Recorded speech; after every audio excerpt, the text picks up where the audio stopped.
Spam quiz লেকচারে তোমাদের সকলকে স্বাগতম। আজকে আমাদের কেমিস্ট্রি ফার্স্ট লেকচার। তো ফার্স্ট লেকচারের টপিকটা দেওয়া হয়েছে গুণগত রসায়ন। তো গুণগত রসায়নে আজকে যেই পার্টটা সেটা হলো ফার্স্ট পার্ট, দ্রাব্যতার আগে পর্যন্ত, যেটা শিখা পরীক্ষা পর্যন্ত কভার করবে। তো আজ আমরা তোমাদের টিচার না হয়ে একটা গাইড হিসেবে তোমাদের কিছু জিনিস দেখাবো, নতুন কিছু জিনিস দেখাবো, বইয়ের কিছু জিনিস দেখাবো এবং ট্রাই করব তোমাদের যাতে এই জিনিসগুলো আরেকটু সহজ হয়। তো ফার্স্টে আমরা আসি, আমরা আজকে যে টপিক গুণগত রসায়ন, এই অধ্যায়ের নামের মর্যাদা রেখে আমরা ফার্স্ট টপিকটা শুরু করি। ফার্স্ট টপিকটা হলো কণিকা নিয়ে। যেহেতু প্রত্যেকটা মৌলের ক্ষুদ্রতম অংশ কণিকা, সো আমরা যেহেতু গুণগত বিষয়গুলো নিয়ে আলোচনা করব, তো সবচেয়ে মেইন গুণ যেটা সেটাই কণিকা। তো আমরা কণিকা নিয়ে আলোচনা করি। তোমরা সবাই জানো যে 3 রকমের কণিকা রয়েছে: স্থায়ী কণিকা, অস্থায়ী এবং কম্পোজিট। তো অস্থায়ী কণিকা যেগুলো মেসন, পায়ন, এগুলো তোমরা নিজেরা বই থেকে সবগুলো নাম জেনে নিবা। এবং কম্পোজিট কণিকা যেমন ডিউটেরন বা আলফা কণিকা, এগুলো তোমরা বই দেখে নাম জেনে নিবা। এগুলো সাধারণত ভার্সিটিগুলোতে এমসিকিউ আকারে আসবে। তো আমরা আলোচনা করি স্থায়ী কণিকা নিয়ে। স্থায়ী কণিকা হলো 3টা: electron, proton and neutron. Electron, proton and neutron. তো এই 3টার আমরা কিছু সাংকেতিক চিহ্ন দেখি। ইলেকট্রনটাকে প্রকাশ করা হয় এইভাবে, প্রোটনটাকে প্রকাশ করা হয় এইভাবে, এবং নিউট্রনটাকে প্রকাশ করা হয় এভাবে।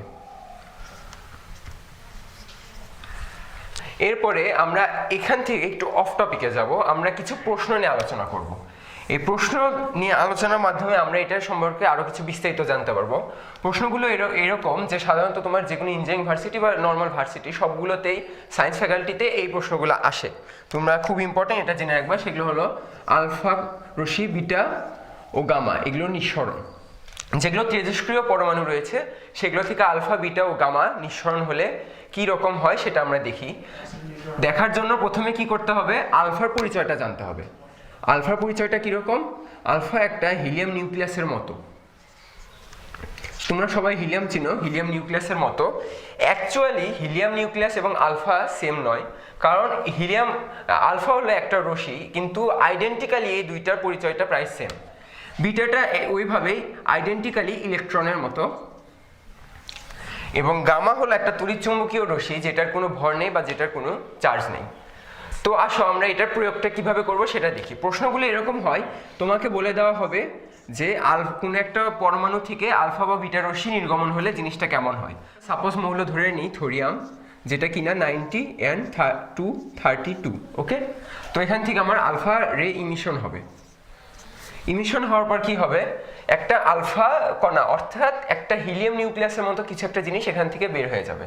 বের হলে কি হয় দেখো, এখানে 2টা প্রোটন আছে হিলিয়ামের, সো 2টা প্রোটন আমার কমে যাবে। একটা নতুন মৌল হবে X, যেটার 2টা প্রোটন কমে যায় 88 হবে, এবং এখান থেকে 4টা ভর কমে যাবে, সো 232 যেটা হবে 228। ওকে, এখন দেখো যে আলফা কণা নিঃসরণের ফলে প্রোটনটা কমে গেল, অর্থাৎ পারমাণবিক সংখ্যা চেঞ্জ হয়ে গেল। এবং আমরা জানি যে পারমাণবিক সংখ্যা হলো কোনো মৌলের মৌলিকত্ব। সো এটা একটা নতুন মৌল, যে মৌলটা হবে রেডিয়াম। এবার আমরা আসি বিটা নিঃসরণ। আমরা সেম থোরিয়ামটাই ধরে নিলাম, 232 90 থোরিয়াম। ওকে, এখান থেকে বিটার নিঃসরণ হলো। আমরা জাস্ট গাণিতিকভাবে যদি দেখি তাহলে এইটা থেকে করলে কি হয় দেখো, এটা 0 ছিল অর্থাৎ কিছু কমবে না, 232, অ্যান্ড এটা -1 ছিল অর্থাৎ 1 বেড়ে যাচ্ছে। এবার উল্টা, যেহেতু এখানে কোনো মাইনাস ছিল না, বিয়োগ করলে হচ্ছিল 88, এখানে -1 আছে, সো 91 হবে। এটা নতুন একটা মৌল। মৌলটা কি? মৌলটা হবে প্রোঅ্যাক্টিনিয়াম, Pa। ওকে, সো দেখো এখানে একটা কনফিউজিং জিনিস আছে যে এইখানে ভর কেন চেঞ্জ হলো না বা কি বিষয়টা কি, সেটার জন্য আমরা এখন আবার এই জায়গাটাতে ব্যাক করি। ব্যাক করলে একটা জিনিস তোমরা জেনে রাখো, ও সরি এখানে একটা ভুল হয়েছে, এটা 1 হবে, এটা 0 হবে। ওকে, দেন একটা নিউট্রন ভেঙে যে একটা প্রোটন আর একটা ইলেকট্রনে পরিণত হয়।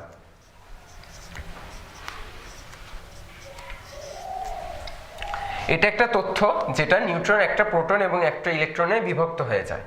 অ্যান্ড তোমরা জানো যে নিউট্রনের ভর এবং প্রোটনের ভর প্রায় সেম, কিন্তু ইলেকট্রনের ভর ওদের থেকে অনেক অনেক কম, যার কারণে আমরা আপেক্ষিকভাবে এই দুইটাকে 1 লিখলেও এটার ভরটাকে 0 লিখি। তো এখানে তোমরা আবার এই জায়গায় ব্যাক করো। ব্যাক করলে কি হয় দেখো, এখানে যে প্রোটন আর ইলেকট্রনটা বিভক্ত হয়, বিটা রে যখন নিঃসরিত হয় তখনও সেম কাজটা হয়, একটা নিউট্রন ভেঙে যায়, ভেঙে যে কি হয়, একটা প্রোটন আর একটা ইলেকট্রন হয়। সো যেহেতু একটা বিটারে ইমিশন হচ্ছে, বিটারে ইমিশন হওয়ার ফলে কি হবে, একটা এইরকম একটা পার্ট বের হবে। এরকম একটা পার্ট বের হওয়ার ফলে কি দেখা যায়, দেখো যে একটা ইলেকট্রন এখান থেকে বের হওয়ার ফলে এখানে যে নিউট্রনটা ছিল ওই নিউট্রনটা ভেঙে গেছে, ভেঙে যাওয়ার ফলে একটা প্রোটন হয়েছে, একটা ইলেকট্রন হয়েছে, যেই ইলেকট্রনটা বের হয়ে গেছে। সো এখানে কি থাকলো, একটা প্রোটন, এখানে একটা, অর্থাৎ একটা প্রোটন, একটা নিউট্রন কমে গেছে এবং একটা প্রোটন তৈরি হয়েছে, যার কারণে আমাদের পারমাণবিক সংখ্যা 90 থেকে 91 হয়। কিন্তু তোমরা খেয়াল করলে দেখতে পারবে নিউট্রনের 1 কিন্তু 1ই আসে, এবং ইলেকট্রনের যেহেতু ভর খুব নগণ্য, সো ভরের কোনো চেঞ্জটা এখানে হয় না। এবার আমরা এতক্ষণ যেটা থিওরি আলোচনা করলাম, এটা আমরা জাস্ট ওই প্রয়োগগুলো আরেকটা একটু ভার্সিটি লেভেলের দেখি, যে ভার্সিটিতে কুয়েটে এই প্রশ্নটা আসছিল। তো তোমরা দেখতে পাচ্ছ এখানে ইউরেনিয়াম থেকে ফার্স্টে আলফা ইমিশন হয়েছে, then beta, then again beta, then again alpha. ইমিশনের পর এক্স আসছে, প্রশ্নটা করেছে যে এক্স মূল্যটা বের করো। খুবই সিম্পল, জাস্ট কি করতে হবে, যে ফার্স্টে ইউরেনিয়াম থেকে আমরা আলফা নিঃসরণ করবো 238, ইউরেনিয়াম 92। এখান থেকে জাস্ট আলফা নিঃসরণ করব। আলফা নিঃসরণে কীভাবে কি জানি আমরা, যে একটা আলফা কণা বের হয়ে গেলে দুইটা প্রোটন কমে যায়, অর্থাৎ পারমাণবিক সংখ্যা 2 কমে যাবে এবং ভর সংখ্যা 4 কমে যাবে। সো এটা হবে 234, 92টা হবে 90, আর নতুন একটা মৌল পি। দেন বিটা নিঃসরণ করব। বিটা নিঃসরণে আমরা জানি কি, যে ভর কোনো চেঞ্জ হবে না, সো 234ই থেকে যাবে, অ্যান্ড এটা 1 বেড়ে যাবে, অর্থাৎ পারমাণবিক সংখ্যা 1 বেড়ে 91 হবে, যেটা কিউ। এগেইন বিটা আবার নিঃসরণ হবে, আবার বিটা নিঃসরণ হলে আবার কোনো ভরের পরিবর্তন হবে না, 234ই থেকে যাবে এবং একটা পারমাণবিক সংখ্যা বেড়ে যে 92 হবে, এবং সেটা হবে আর। অ্যান্ড লাস্টে আমরা আলফা নিঃসরণ করব। আলফা নিঃসরণ করে কি হবে, 4টা ভর কমে যাবে, অর্থাৎ 230, অ্যান্ড 92 যেটা থেকে 2 আরও কমে যাবে, সো হবে 90, লাস্টে হবে এক্স। এখন আমাকে বলছে এক্স মূল্যটা বের করো। এক্স এটা চলে এসেছে, এখন এটা কুয়েটে এমসিকিউ আকারে এসেছিল, তো কুয়েটে এমসিকিউ আকারে আসার ফলে সেখানে তোমার অপশনে মূল্যগুলো দেওয়া ছিল, যেটা হলো থোরিয়াম 90, অর্থাৎ এই এক্স মূল্যটা হবে 230, 90 থোরিয়াম। তোমরা পর্যায় সারণীতে দেখবে এখানে থোরিয়ামের ভর 232 আছে, সো এটা 230, অর্থাৎ এটা হলো থোরিয়ামের একটা আইসোটোপ। ওকে, সো এটা হচ্ছে তোমাদের এমসিকিউতে দেওয়া থোরিয়াম, এর জন্য বলতে পারো। যদি রিটেনে আসতো তখন তোমাদের কি হতো, তখন তোমরা মূল্যগুলো জানতে না। এর জন্য তোমাদের আমরা সাজেস্ট করব যে অ্যাক্টিনের সিরিজ, যেটা অ্যাক্টিনের সিরিজে প্রথম 5-6টা মৌল পারমাণবিক সংখ্যাগুলো যদি তোমরা মনে রাখো, তাহলে তোমাদের জন্য একটু বেটার হয়। ওকে, আমরা এখন নেক্সট টপিকে যেতে পারি। আমাদের নেক্সট টপিকে এসেছি আইসোটোপ, আইসোটোন, আইসোবার, আইসোমার এবং আইসো ইলেকট্রনে।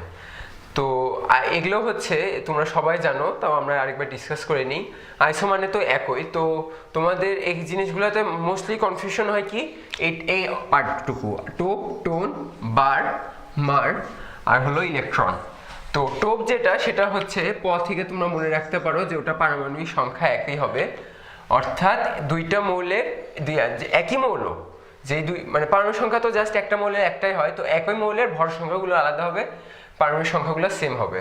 টোনের ক্ষেত্রে কি হয়, টোনে হচ্ছে পার্থক্য হয় কিসের, নিউট্রনের, অর্থাৎ পার্থক্য করে তোমার দুইটা নিউট্রন সেম হবে।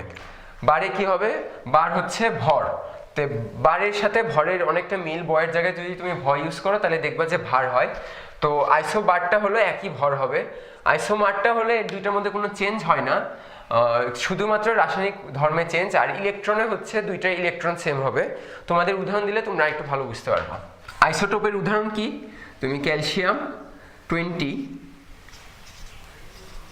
একটা ভর হবে 40, একটা ভর হবে 41, দুইটা পারমাণবিক সংখ্যা সেম।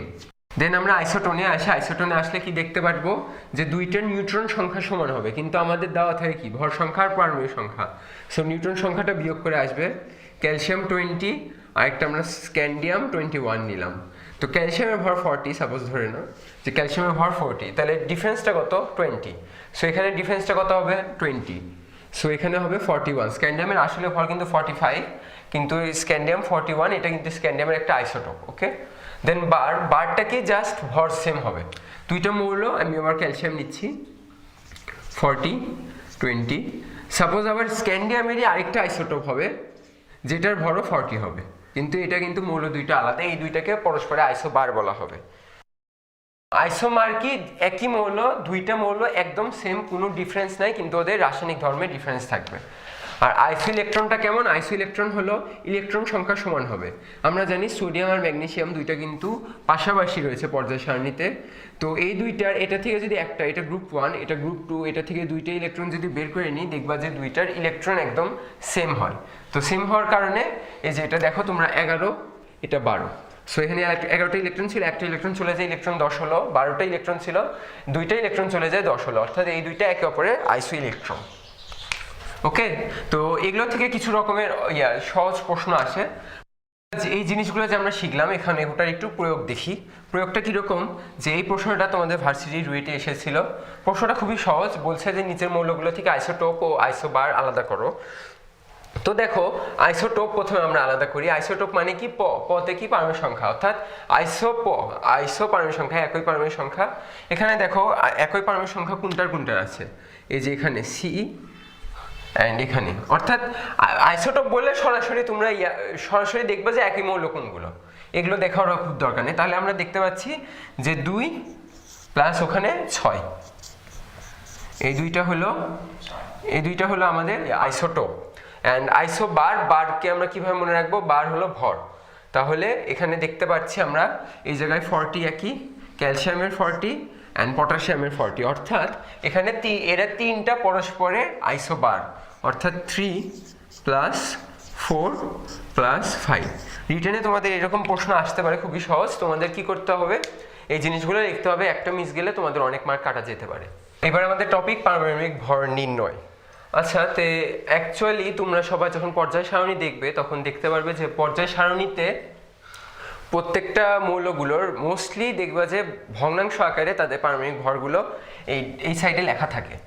তো কেন লেখা থাকে? কারণ হলো প্রত্যেকটা মৌলের প্রকৃতিতে অনেক রকমের আইসোটোপ আছে, কারো 2টা 3টা বা কারো আরও অধিক আইসোটোপ থাকে। তো বিজ্ঞানীরা অ্যাকচুয়ালি ওই আইসোটোপটা কি পরিমাণে পাওয়া যায়, কত শতকরা পরিমাণে প্রকৃতিতে ওদের আইসোটোপ পাওয়া যায়, সেটা হিসাব করে তাদের একটা পারমাণবিক সংখ্যা বের করে। সেটা আমরা বের করা দেখব। যেমন সাপোজ ধরো যে আমি ব্রোমিন নিলাম, যেহেতু আইসোটোপ সো পারমাণবিক সংখ্যা সেম হবে। একটার ভর হলো 79, 81। ওকে, তো এই দুইটা পরস্পরের আইসোটোপ এবং প্রকৃতিতে এদেরকে পাওয়া যায়। এটা পাওয়া যায় 49% অ্যান্ড এটা পাওয়া যায় 51%। তো এখন আমাদের জাস্ট জানতে হবে, এটা তোমাদের একদম 9-10-এর জিনিস। তো আমরা দেখাচ্ছি যে এই দুইটা থেকে কিভাবে আমরা ব্রোমিনের পারমাণবিক ভর নির্ণয় করতে পারবো। সেটার জন্য আমরা এই সূত্রটা ইউজ করব। এই সূত্রে আমরা জাস্ট কিছু না, এই সূত্রের পরিচয়টা কি, এই যে এটা হলো পার্সেন্টেজ, অর্থাৎ কি পরিমাণ ব্রোমিন রয়েছে। দেন বিটাও পার্সেন্টেজ, এটা আরেকটা ব্রোমিনের। সো এ একটা পার্সেন্টেজ, বি আরেকটা পার্সেন্টেজ, আর m1 হচ্ছে এ যেই পরিমাণ আছে ওই আইসোটোপের ভর, অ্যান্ড m2টা হচ্ছে বি যেই পরিমাণ আছে ওই আইসোটোপের ভর। তো আমরা এখানে ডাইরেক্ট মানগুলো বসায় দিই। এ হচ্ছে আমাদের 49 into 79 plus 81 into 51 divided by কত? 100। এটা মান আসবে 80.02, যেটা তোমরা পর্যায় সারণীতে দেখবে। ওকে, তো এখানে যদি আরও আইসোটোপ থাকতো তাহলে আমরা এইভাবে লিখতে পারতাম CM3 প্লাস DM4। এইভাবে তোমাদের যতক্ষণ ধরে যতগুলো আইসোটোপ থাকবে ওভাবে লেখা যায়, অ্যান্ড ডিভাইডেড বাই 100। ওকে, আর এই অঙ্কটা আমাদের একদম 9-10-এর অঙ্ক। তো আমরা একটু ডিফারেন্ট কিছু অঙ্ক করার চেষ্টা করি, জাস্ট এটাই খুবই সহজ। এখানে যে অঙ্কটা দেখতে পাচ্ছি এটা জাস্ট আমাদের আগের অঙ্কটারই উল্টা। কেমন দেখো, প্রশ্নটা বলেছে যে ক্লোরিনের আইসোটোপ এত এবং এত, ক্লোরিনের পারমাণবিক ভর 35.5, আইসোটোপ দ্বয়ের শতকরা উপস্থিতি কত। অর্থাৎ এখানে আমার কি চেয়েছে, আমার এখানে চেয়েছে এ এর মান কত, বি এর মান কত। অর্থাৎ আমাকে দুইটা চলক বের করতে হবে আলাদা আলাদাভাবে। আমরা এই সূত্রে যাই দেখি যে দুইটা চলক এ আর বি, এই দুইটা আমাকে বের করতে হবে। সো ইকুয়েশন একটাই আছে, তো আমরা দুইটা চলক আলাদা আলাদাভাবে এক ইকুয়েশন থেকে কেমনে বের করতে পারি, আমরা চলক দুইটাকে সেম করে নিব। কিভাবে? আমরা ফার্স্টে ধরে নিই যে 35, 17, এই যে ক্লোরিনের যে এ আইসোটোপটা, এই আইসোটোপের প্রকৃতিতে পরিমাণ x। ওকে, তো প্রকৃতিতে তো এই দুই রকমের ক্লোরিনই আছে, তাই না? তো যদি এটার পরিমাণ x% হয় তাহলে নিশ্চয়ই আরেকটা পরিমাণ হবে 100 - x। সো আমরা লিখি 17 ক্লোরিন এর প্রকৃতিতে পরিমাণ 100 - x। এখন অঙ্কটা খুবই সহজ হয়ে গেল, কি জাস্ট আমরা ওই সূত্রে মানগুলো এখন বসাবো, আমাদের বাকি সব মান জানা আছে, আর একটা চলক আছে am1 plus bm2 divided by 100।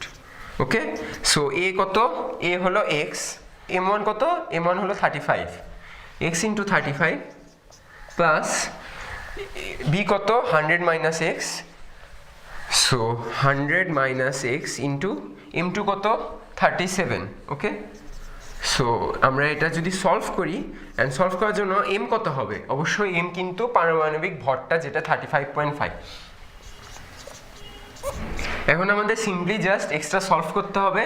X solve করলে আমরা যেই মানটা পাবো সেই মানটা হবে 35 এই ক্লোরিনের পরিমাণ, অ্যান্ড 100 থেকে যদি আমরা এক্সট্রা বিয়োগ করি যে মানটা পাবো সেটা হবে 17 ক্লোরিনের পরিমাণ।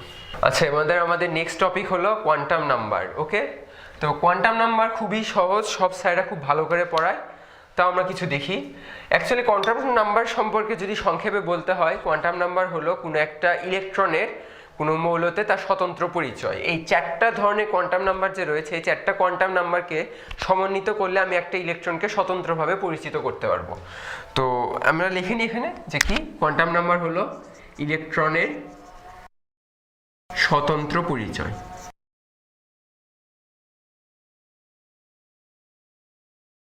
সবাই জানি 4টা কোয়ান্টাম নাম্বার কি, প্রধান কোয়ান্টাম সংখ্যা, দ্বিতীয়টা হলো সহকারী কোয়ান্টাম সংখ্যা। এই সহকারী কোয়ান্টাম সংখ্যার অনেকগুলো নিকনেম তোমাদের বইয়ে দেওয়া আছে, যেমন সাবসিডারি, অ্যাজিমুথাল, অরবিটাল কোয়ান্টাম সংখ্যা, আরও অনেক, তোমরা হাজারি স্যারের বইয়ে দেখলে দেখতে পারো। নেক্সট আছে ম্যাগনেটিক কোয়ান্টাম সংখ্যা বা চুম্বক কোয়ান্টাম সংখ্যা। লাস্টে যেটা সেটা হলো স্পিন কোয়ান্টাম সংখ্যা। ওকে, তো প্রধান কোয়ান্টাম নাম্বারটা সবাই খুব ভালো বুঝি। প্রধান কোয়ান্টাম নাম্বারকে এন দ্বারা প্রকাশ করা হয়। এনটা কি, এনটা হলো কোনো একটা মৌলের, এটা নিউক্লিয়াসের বাইরে যে প্রধান শক্তি স্তরগুলো রয়েছে সেই শক্তি স্তরগুলোকে নির্দেশ করে। যেমন এটার ক্ষেত্রে n = 1, এর পরেরগুলোর ক্ষেত্রে n = 2, 3 অ্যান্ড সো অন। তো এরপর হলো সহকারী কোয়ান্টাম সংখ্যা। সহকারী কোয়ান্টাম সংখ্যাটা কি, জাস্ট প্রধানের উপরই নির্ভর করে যাবে এটার মানটা, যেটাকে এল দ্বারা প্রকাশ করা হয়। এল এর মানটা কিভাবে বের করব, যে এল হবে n সংখ্যক, অর্থাৎ n এর মান যত হবে, যদি n = 3 হয় তাহলে আমরা 3টা এল এর মান পাবো, এবং এল এর মান 3টা কিভাবে, 0 থেকে শুরু করে 3টা, তো 0, 1, 2, এই যে 3টা। n এর মান 4 যদি হয় তাহলে হচ্ছে 0, 1, 2, 3। ওকে, এভাবে যাবে। দেন হলো চুম্বক কোয়ান্টাম সংখ্যা, যেটাকে আমরা এম দ্বারা প্রকাশ করব। অনেক বইয়ে দেখবা এম আছে যেটা দিয়ে ম্যাগনেটিক নাম্বার প্রকাশ করে, সো আমরা এম দিয়ে প্রকাশ করি। তো এমটা আবার এল এর উপর, কিভাবে, যে এম এর মান হবে এল, -L থেকে শুরু করে 0 সহ, -L থেকে শুরু করে 0 সহ প্লাস L পর্যন্ত। অর্থাৎ এল এর মান যদি আমার সাপোজ ধরো 1 হয়, এল এর মান হলো 1, তাহলে হবে -1 থেকে শুরু করে 0 সহ +1। এল এর মান যদি 2 হয় তাহলে -2, -1, 0, +1 অ্যান্ড +2। তারপর আসি আমরা স্পিন কোয়ান্টাম সংখ্যায়। স্পিন কোয়ান্টাম সংখ্যাটা কেমন, এটা সবসময় ±½ কারণ একটা অরবিটালে সর্বোচ্চ 2টা ইলেকট্রন থাকতে পারে, এটা অরবিটালের বৈশিষ্ট্য। তো 2টা ইলেকট্রনের মধ্যে একটা ক্লকওয়াইজ ঘুরবে আর একটা অ্যান্টি ক্লকওয়াইজ যাবে, তো এটাকে ±½ দ্বারা প্রকাশ করা হয়। তো আরও কিছু জিনিস জানিয়ে রাখি, যে এম হচ্ছে কক্ষপথের আকার নির্দেশ করে, এল হচ্ছে আকৃতি নির্দেশ করে, এম হচ্ছে ইলেকট্রনের ওরিয়েন্টেশন নির্দেশ করে। আচ্ছা, ওরিয়েন্টেশনটা কিভাবে নির্দেশ করে, যে আমরা সবাই জানি যে একটা মৌলে কেন্দ্রে নিউক্লিয়াস থাকে, শক্তি স্তরে একটা ইলেকট্রন থাকে। তো যেহেতু এটা পজিটিভ অ্যান্ড এটার চার্জটা নেগেটিভ, সো এই দুইটার মধ্যে একটা ম্যাগনেটিক ফিল্ড তৈরি হয়। সো এই ম্যাগনেটিক ফিল্ডের কারণে যে ইলেকট্রনগুলো এখানে থাকে, সেই ইলেকট্রনগুলো ওই ম্যাগনেটিক ফিল্ড দ্বারা প্রভাবিত হয়। অ্যান্ড প্রভাবিত হওয়ার ফলে ইলেকট্রনের যে ত্রিমাত্রিক বিন্যাস রয়েছে, সেই ত্রিমাত্রিক বিন্যাসটা নির্দেশিত হয়। ওই কারণে আমরা চুম্বক কোয়ান্টাম সংখ্যা অর্থাৎ ম্যাগনেটিক কোয়ান্টাম নাম্বার দ্বারা ইলেকট্রনের ওরিয়েন্টেশন নির্দেশ করে। অ্যান্ড স্পিন কোয়ান্টাম নাম্বারটা তো কিছুক্ষণ আগে আমি বলে দিলাম। আচ্ছা, নেক্সট আসা যাক যে আরও কিছু জিনিস জেনে নিই। যে আমি কিছুক্ষণ আগে বললাম যে একটা অরবিটালে দুইটা ইলেকট্রন সর্বোচ্চ থাকতে পারে। আমরা সহকারী কোয়ান্টাম সংখ্যা থেকে অরবিটালের সংখ্যা বের করতে পারি। অরবিটালের সংখ্যাটা কিভাবে? টুয়াইস এল প্লাস 1, এটা নির্দেশ করবে অরবিটালের সংখ্যা। এবং কিছুক্ষণ আগে আমি বললাম যে ইলেকট্রন একটা অরবিটালে দুইটা ইলেকট্রন থাকতে পারে। তো আমরা যদি অরবিটালের সংখ্যাকে 2 দিয়ে গুণ করে দিই, তাহলে আমরা কি পাবো? ইলেকট্রনের সংখ্যা পাবো। অ্যান্ড এটা থেকে এইভাবে তোমাদের বইয়ে দেখবা তোমরা কোয়ান্টাম নাম্বার থেকে কোনো শক্তি স্তরে ইলেকট্রনের সংখ্যা বের করার নিয়মটা দেওয়া আছে। আর একদম শর্টকাট হলে একটা এন যদি দেওয়া থাকে, এন এর মান দেওয়া থাকলে ওটা মোট ইলেকট্রন সংখ্যা 2n স্কোয়ার। এন স্কোয়ারটা হচ্ছে অরবিটালের সংখ্যা, আর 2টা হলো ইলেকট্রন, যেহেতু দুইটা থাকতে পারে। ওকে, তো এবার আমরা আসি কিছু প্রবলেম সলভিংয়ে। এই প্রবলেমটা বইয়েতে আসছিল। তো প্রবলেমটা হলো n = 3 হলে অন্যান্য কোয়ান্টাম নাম্বার বের করো। খুবই সহজ অঙ্ক। জাস্ট কি আমরা কিছুক্ষণ আগে কোয়ান্টাম নাম্বার বের করা শিখেছি, আমরা এখান থেকে এই নাম্বারগুলো বের করবো। n = আমার 3 চলে এসেছে। এখন আমাদের কাজ কি? সাবসিডিয়ারি কোয়ান্টাম নাম্বার বের করা, অর্থাৎ এল। তো এল কেমন? তিন সংখ্যক, অর্থাৎ n সংখ্যক 3 সংখ্যক 0 থেকে শুরু করে। তো 0, l = 1 অ্যান্ড l = 2। 0 থেকে শুরু করে 3টা। এবার আমরা m বের করবো। m আবার l এর উপর ডিপেন্ড করবে। কিভাবে? এখানে l 0, সো m ও 0। এখানে l হচ্ছে 1, তো কিভাবে আমরা বলছিলাম -l থেকে শুরু করে 0 সহ +1, সো -1 0 +1। অ্যান্ড এটাও খুব সহজ, -2 -1 0 +1 +2। অ্যান্ড স্পিন কোয়ান্টাম সংখ্যাও বলে দিয়েছে। কি স্পিন কোয়ান্টাম সংখ্যা হলো, এটাকে আবার ms দ্বারা প্রকাশ করা হয়। ওকে, স্পিন কোয়ান্টাম সংখ্যা অলওয়েজ ±12। তোমরা দেখতেই পাচ্ছ যে বুয়েটেও কত সহজ সহজ প্রশ্ন আসে। তো কোনো প্রশ্নকে নেগলেক্ট করা আমাদের উচিত হবে না। সহজ সহজ জিনিসও কিন্তু অনেক সময় ধরা দিয়ে দিতে পারে তোমাদের।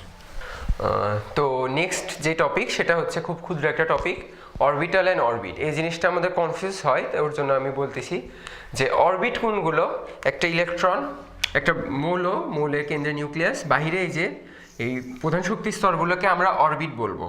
অ্যান্ড প্রধান শক্তি স্তরের পর যে সাবসিডিয়ারি নাম্বার থেকে আমরা যে SPDF গুলো পাই, ওকে, SPDF গুলো কি? SPDF গুলো হচ্ছে উপশক্তি স্তর। হ্যাঁ, SPDF গুলো উপশক্তি স্তর। অ্যান্ড তারপরে আসবে অরবিটাল। অরবিটাল কোনটা? এই যে পিটা যদি আমরা আরও ভাঙি, PX PY PZ। আর সংজ্ঞাটা এভাবে বলা আছে যে অরবিটাল হলো যেই স্থানগুলোতে ইলেকট্রনের পাওয়ার সম্ভাবনা সর্বাধিক। আমরা কিছুক্ষণ পর একটু চিত্র আঁকলে তোমরা দেখতে পারবে। চিত্রটা এরকম দেখো, এটা হলো P, এটাই হলো X অক্ষ। তো এই যে ডাম্বেল আকৃতি, এটা P। এই Pটাতে তোমরা দেখো এই যে এই পার্টগুলোতে ইলেকট্রন পাওয়ার সম্ভাবনা বেশি, এবং এটা হচ্ছে X অক্ষ বরাবর বিস্তৃতি। হ্যাঁ, আবার তোমরা দেখো Y অক্ষ বরাবর বিস্তৃতি যদি করি, এই যে এটা আরেকটা ডাম্বেল, এটা হলো PY। আর থার্ড ডাইমেনশনাল হচ্ছে না দেখে আমরা জাস্ট এই দুইটা দেখাচ্ছি। এই দুইটাতে দেখো, এই যে এই পার্টটাতে তোমার হচ্ছে এইটাকে লোব বলা হয়, এই জায়গাগুলোতে ইলেকট্রন পাওয়ার সম্ভাবনা বেশি। ওর জন্য অরবিটাল হলে এই যে এগুলো SPDF, এগুলোকে আমরা বলবো উপশক্তি স্তর। এগুলোকে বলবো আমরা সরাসরি অরবিট। ওকে, এই জিনিসটা যাতে কনফিউজ না হও তোমরা, ওর জন্য জাস্ট দেখানো হলো। এবার আমরা আসি নোট। তো নোট জিনিসটা খুবই সহজ, যে যেই জায়গাটাতে ইলেকট্রন পাওয়ার সম্ভাবনা খুবই ক্ষুদ্র, মানে না বললেই নয়, যে ইলেকট্রন নেই এরকমই বলা যায়, সেই জায়গাগুলোকে নোট বলা হয়। যদি 1s এর ক্ষেত্রে দেখি, 1s, এটা পজিটিভ 1s, এই যে একটা, এই জায়গাটায় কোনো নোড নেই। কিন্তু যখন তোমাকে 2s বলা হবে, সেটা কেমন হবে? এই যে এটা প্রথম n = 1, এটা n = 2। ওকে, তো এই জায়গাটাতে ইলেকট্রন থাকার সম্ভাবনা আছে, এই জায়গাটাতেও ইলেকট্রন থাকার সম্ভাবনা আছে। বাট এই যে দুইটার মধ্যে যে গ্যাপটা দেখতে পাচ্ছ তোমরা, এই যে এই গ্যাপটাতে কিন্তু ইলেকট্রন থাকার সম্ভাবনা খুবই ক্ষুদ্র। এর জন্য এটাকে বলা হয় নোড। এরপর যদি 2s 3s এভাবে যাওয়া হয় তাহলে নোডের সংখ্যা এক করে বাড়ে। এর জন্য আমরা একটা সংক্ষেপে বলতে পারি যে নোডের সংখ্যা s এর ক্ষেত্রে n-1, অর্থাৎ n-1 সংখ্যক নোড থাকবে। যদি 2s হয় তাহলে 2-1, অর্থাৎ একটা নোড থাকবে। এই যে আমরা এই সবুজ কালি দেখতে পাচ্ছি, এটা একটা নোড। যদি 3 হয় তো দেন এটা এখানে আবার বড় হয়ে আবার এই জায়গাটাতে আসবে, ওটা হবে 3-1, অর্থাৎ একটা নোড, অ্যান্ড দেন এই জায়গায় একটা নোড, দুইটা নোড। ওকে, অ্যান্ড যখন তোমার p অথবা d আসবে তখন সূত্রটা এরকম হবে n-l-1। অ্যান্ড 3D চিত্র দেখানো যাচ্ছে না বলে আমরা তোমাকে ওই নোটগুলোও ইন্ডিকেট করে দেখাতে পারছি না। বাট তোমাকে যদি বলা হয় যে নোট কত, যেমন 3p নোট বের করতে বললে তখন এই যে 3 মাইনাস p কত, p হইল 1 আর -1, অর্থাৎ নোট কত হবে, একটা।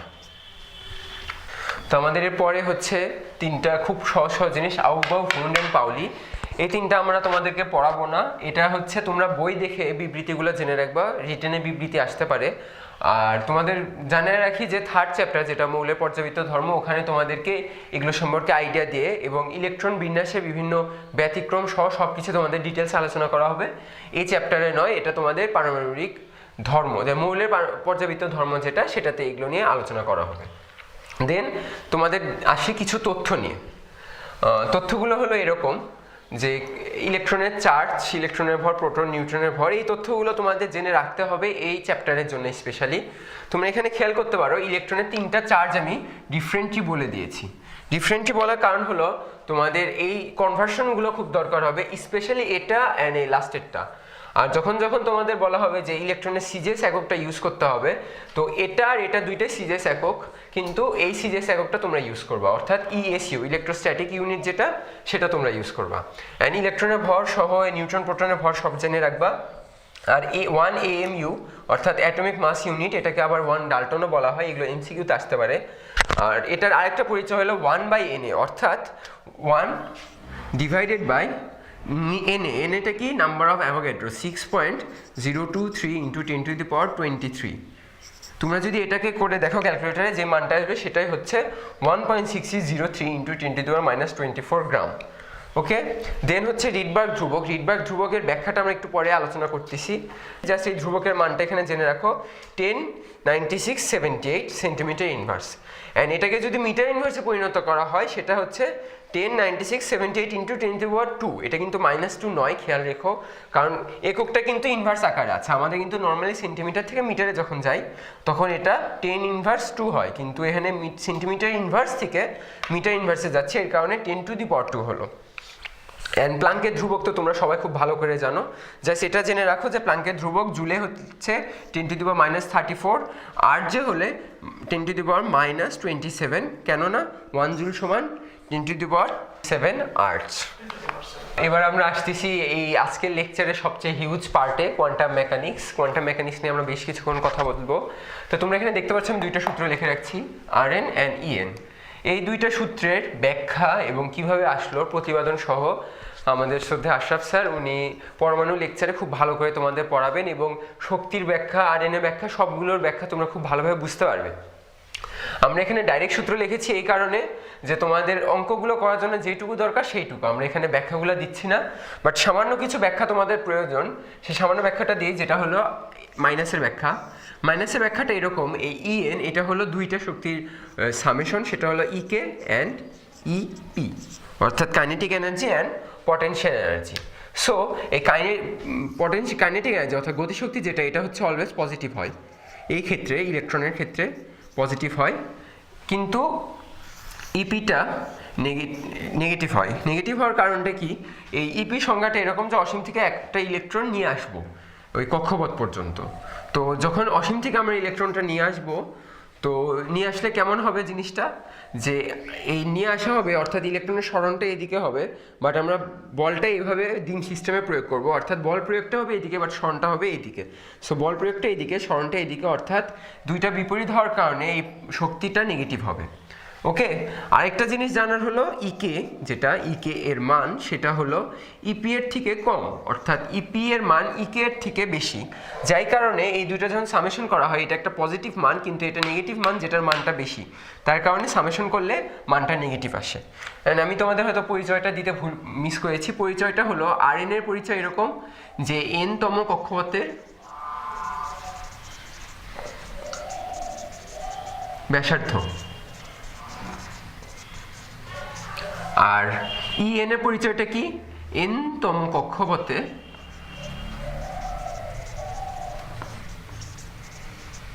এনতম কক্ষপথে ইলেকট্রনের শক্তি বা ইলেকট্রনের মোট শক্তি।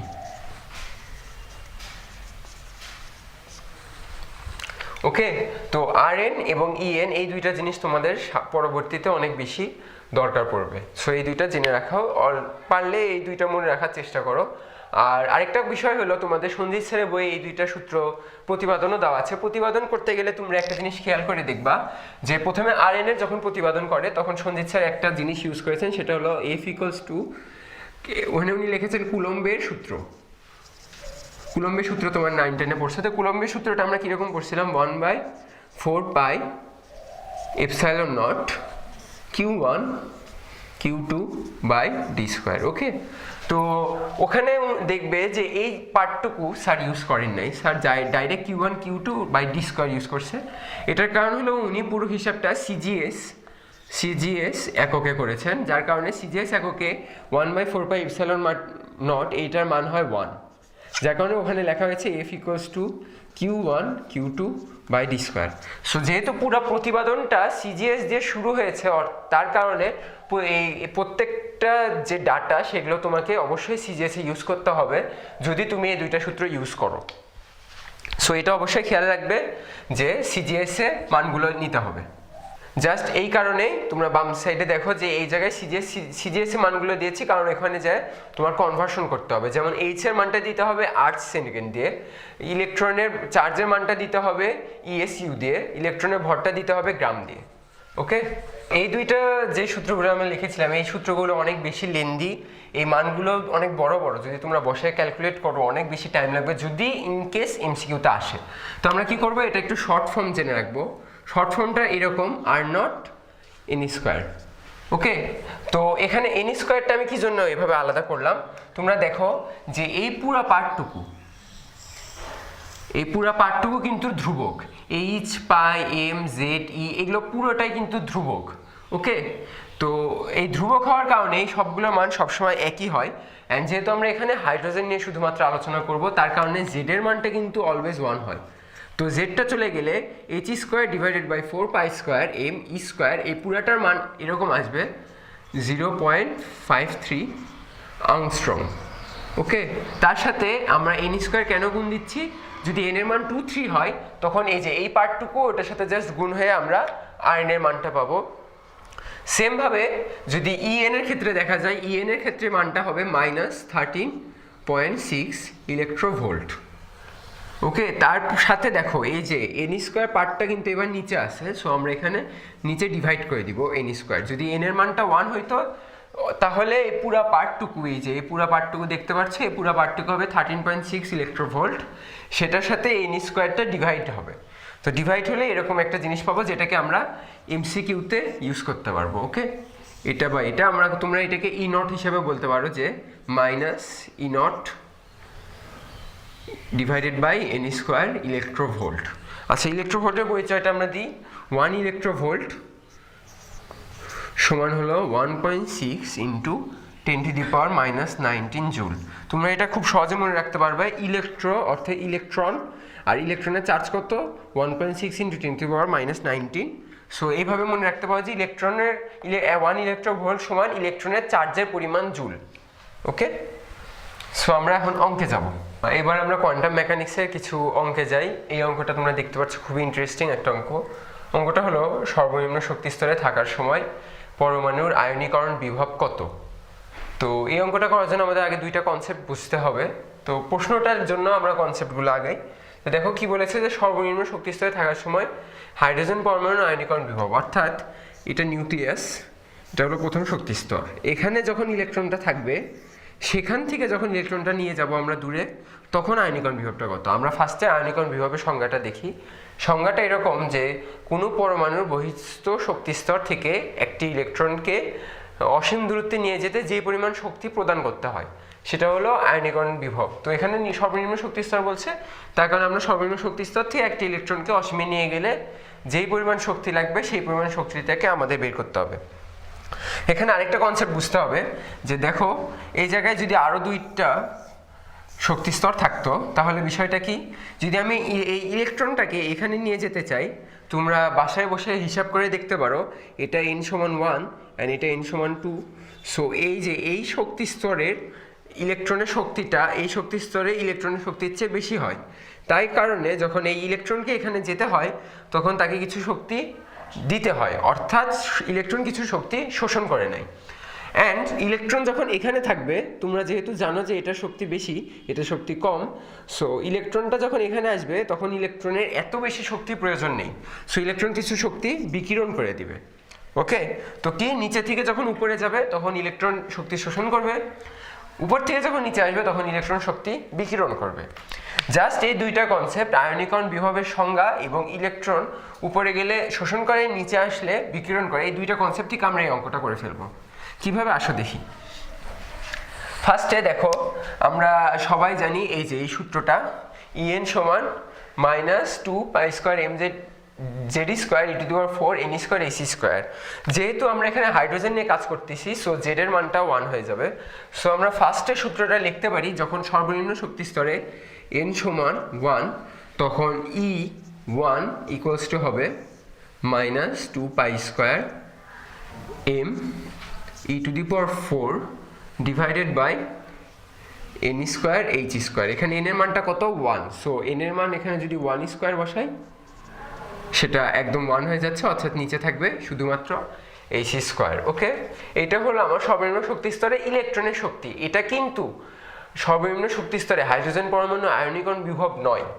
তো এরপর দেখো, এখন আমাকে কি জানতে হবে যে সর্বনিম্ন শক্তি স্তর থেকে ইলেকট্রন অসীমে যাবে। হ্যাঁ, অসীমে গেলে কি হবে? শক্তি শোষণ করবে, আর যেই শক্তিটা শোষণ করবে আয়নীকরণ বিভবটাই কিন্তু ওটাই, কারণ আমাকে ওই অসীমে নিয়ে যেতে ইলেকট্রনকে যেই পরিমাণ শক্তি দিতে হবে ওটাই কিন্তু শোষণকৃত শক্তি। সো ই অসীম, n ইকুয়ালস টু অসীম। তোমরা দেখো, এটা একটা নিউক্লিয়াস, এরকমভাবে যেতে যেতে ইলেকট্রন যত যেতে থাকবে অসীম দূরত্বে কিন্তু অসীম সংখ্যক কক্ষপথ হবে। ওকে, অসীম সংখ্যক কক্ষপথ হবে। সো এন এর মানটা অসীমে যেও কিন্তু অসীম হয়ে যাচ্ছে। এন অসীম হয়ে গেলে কি হবে দেখো, এন এর মানটা হবে E2, বা E2 না লিখে আমরা এখানে En দিয়ে যেহেতু প্রকাশ করছি, এখানে E অসীম লিখি। অসীম লিখে এই পুরো মানটা কিন্তু উপরেও সেম আসবে, কিন্তু নিচে কি হবে দেখো, এখানে অসীম স্কোয়ার ইন্টু h স্কোয়ার। আর অসীম স্কোয়ার বা অসীম একই কথা। তার মানে যে কোনো কিছুকে যদি আমরা অনেক বিশাল একটা সংখ্যা দিয়ে ভাগ করি তাহলে ওই জিনিসটা মান 0-র কাছাকাছি যেতে থাকে। আর অসীম তো সবচেয়ে বিশাল, সো আমরা জানিও না যে কতটা বিশাল। সো অসীম দ্বারা ভাগ করলে ওই মানটা প্রায় 0 হয়ে যায়। এখন আমরা দেখি যে আমার একটা শক্তি স্তর E1 এ ইলেকট্রনের শক্তি কত আমরা সেটা জানি, অসীম ইলেকট্রনের শক্তি সেটা কত সেটা জানি। তো আমরা যদি ওই 2টা শক্তি স্তরে ইলেকট্রনের শক্তিটাকে পার্থক্য করে দেই তাহলে কিন্তু আমরা ইলেকট্রন কতটুকু শক্তি শোষণ করলো সেটা জানতে পারবো। এবং সেটা কিভাবে পার্থক্য করব দেখো, এই জায়গায় যে মানটা আসবে সেটা হবে -2.176 ইন্টু 10⁻11 আর্ক। ওকে, তো এটা 0। এখন আমরা ডেল্টা ই বের করব। ডেল্টা ই অর্থাৎ যেটুকু পরিমাণ শক্তি শোষিত হয়েছে সেই পরিমাণ শক্তি কি ই ইনফিনিটি, অর্থাৎ শেষে কত ছিল বিয়োগ প্রথমে কত ছিল E1। এটা কিন্তু 0 মাইনাস 2.176 ইন্টু 10⁻11 আর্ক। আমরা কিন্তু প্রথমে বলেছিলাম আমরা সব কিছু সিজিএসে হিসাব করবো, সো এখানে কিন্তু আর্ক এসেছে। সো এটা হিসাব করলে কত আসে দেখো, 1.176 ইন্টু 10⁻11 আর্ক। অ্যান্ড এটাই কিন্তু আমাদের কাঙ্ক্ষিত সর্বনিম্ন শক্তি স্তরে থাকার সময় হাইড্রোজেন পরমাণুর আয়নীকরণ বিভবের মান। ওকে, আমরা নেক্সট অঙ্কে যাই। আগের অঙ্কটার মতো অনেকটা, কিন্তু এটা আরেকটু ইন্টারেস্টিং। অঙ্কটা হলো দেখো, হাইড্রোজেন পরমাণু দ্বিতীয় গৌর কক্ষ থেকে প্রথম গৌর পক্ষে লাফিয়ে পড়ে তখন বিকীর্ণ ফোটনের তরঙ্গদৈর্ঘ্য কত? এটা হচ্ছে আমার প্রশ্ন, এইটুকু প্রশ্ন পার্ট যে হাইড্রোজেন পরমাণু দ্বিতীয় বোর কক্ষতে প্রথম বোর কক্ষে ইলেকট্রন লাফিয়ে পড়ে। সরি, এখানে আমি একটা ইলেকট্রন মিস করছি। হাইড্রোজেন পরমাণুর দ্বিতীয় কক্ষ থেকে একটি ইলেকট্রন লাফিয়ে পড়ে, তখন বিকীর্ণ ফোটনের তরঙ্গদৈর্ঘ্য কত? আমার অ্যাকচুয়ালি প্রশ্ন চাইছে তরঙ্গদৈর্ঘ্যটা, বাট আমরা অ্যাপ্রোচটা একটু ডিফারেন্টলি করব। দেখো, তারপরে একটা তথ্য দিয়েছে, তথ্যটা হলো আমরা আগের অঙ্কে যেটা বের করলাম ওইটা এখানে তথ্য আকারে দিয়েছে যে সর্বনিম্ন শক্তি স্তরে থাকার সময় হাইড্রোজেন পরমাণুর আয়নীকরণ বিভব এত। দেখো, অ্যাকচুয়ালি এই তথ্যটা তোমাদের অঙ্কটাকে অনেক বেশি ইজি অ্যান্ড ছোট করে দিয়েছে। সেটা কিভাবে দেখো, আমরা কিছু আগে দেখলাম n = 1 যে কক্ষপথ আছে সেখান থেকে n = অসীম, অর্থাৎ অসীম দূরত্বে একটা ইলেকট্রনকে যখন নিয়ে যাওয়া হবে তখন যেই শক্তিটা শোষিত হবে অথবা আমরা যে পরিমাণ শক্তিটা দিব ওটা হলো আয়নীকরণ বিভব। তো এইটার মানটা কত এখানে দিয়ে দিয়েছে, দেখো 2.176 × 10⁻11 আর। তো আমরা যদি এভাবে বলি যে n সমান অসীম থেকে n সমান 1 কক্ষপথে ইলেকট্রনটাকে আমরা নিয়ে আসব, তখন অ্যাকচুয়ালি শক্তিটা কীরকম দাঁড়াবে? জাস্ট এটার অপোজিট, অর্থাৎ সামনে একটা মাইনাস হবে। 2.176 × 10⁻11 আর্ক। তো দেখো, আমরা কিন্তু নর্মালি মানে একদম খুব সুন্দরভাবে n সমান 1 কক্ষপথে ইলেকট্রনের শক্তিটা পেয়ে গেছি। কিভাবে? আমরা কিছুক্ষণ আগে সংজ্ঞা দিয়েছিলাম যে অসীম থেকে একটা ইলেকট্রনকে একটা কক্ষপথে নিয়ে আসলে যে শক্তি, তার আমরা কিন্তু লিটারালি n সমান 1 কক্ষপথের শক্তিটা পেয়ে গেছি। যার কারণে আমাদের ওই যে এই বড় এই লেন্দি সূত্রটা প্রয়োগ করে এই জিনিসটা বের করার দরকার নেই, আমরা ডাইরেক্ট কিন্তু E1 লিখতে পারি। E1 সমান -2.176 × 10⁻11 আর্ক। সো দেখো, আমরা কিন্তু প্রথম কক্ষের শক্তিটা পেয়ে গেছি। এবার আমাদের কাজ কি? দ্বিতীয় কক্ষের শক্তি অর্থাৎ E2 বের করা। E2 আমরা কিভাবে বের করব? এই পুরো সূত্রে সবগুলো মান বসিয়ে দিব, তাই না? অ্যাকচুয়ালি কিন্তু ওটারও দরকার নাই, কারণ আমার কাছে E1 এর মানটা জানা আছে। আর E1 এর মানটা কিভাবে আসছে? এই আগের অঙ্কে আমরা দেখেছিলাম যে সবগুলো ধ্রুবক, এর মান থেকে এটা আসছে। সো E2টা বের করা জাস্ট খুবই সিম্পল, 2.176 × 10⁻11 আর্ক। এটাকে জাস্ট আমরা n² দিয়ে ভাগ করব। এক্ষেত্রে n² এর মানটা কত? এক্ষেত্রে n² মানটা হবে 2, অর্থাৎ 2²।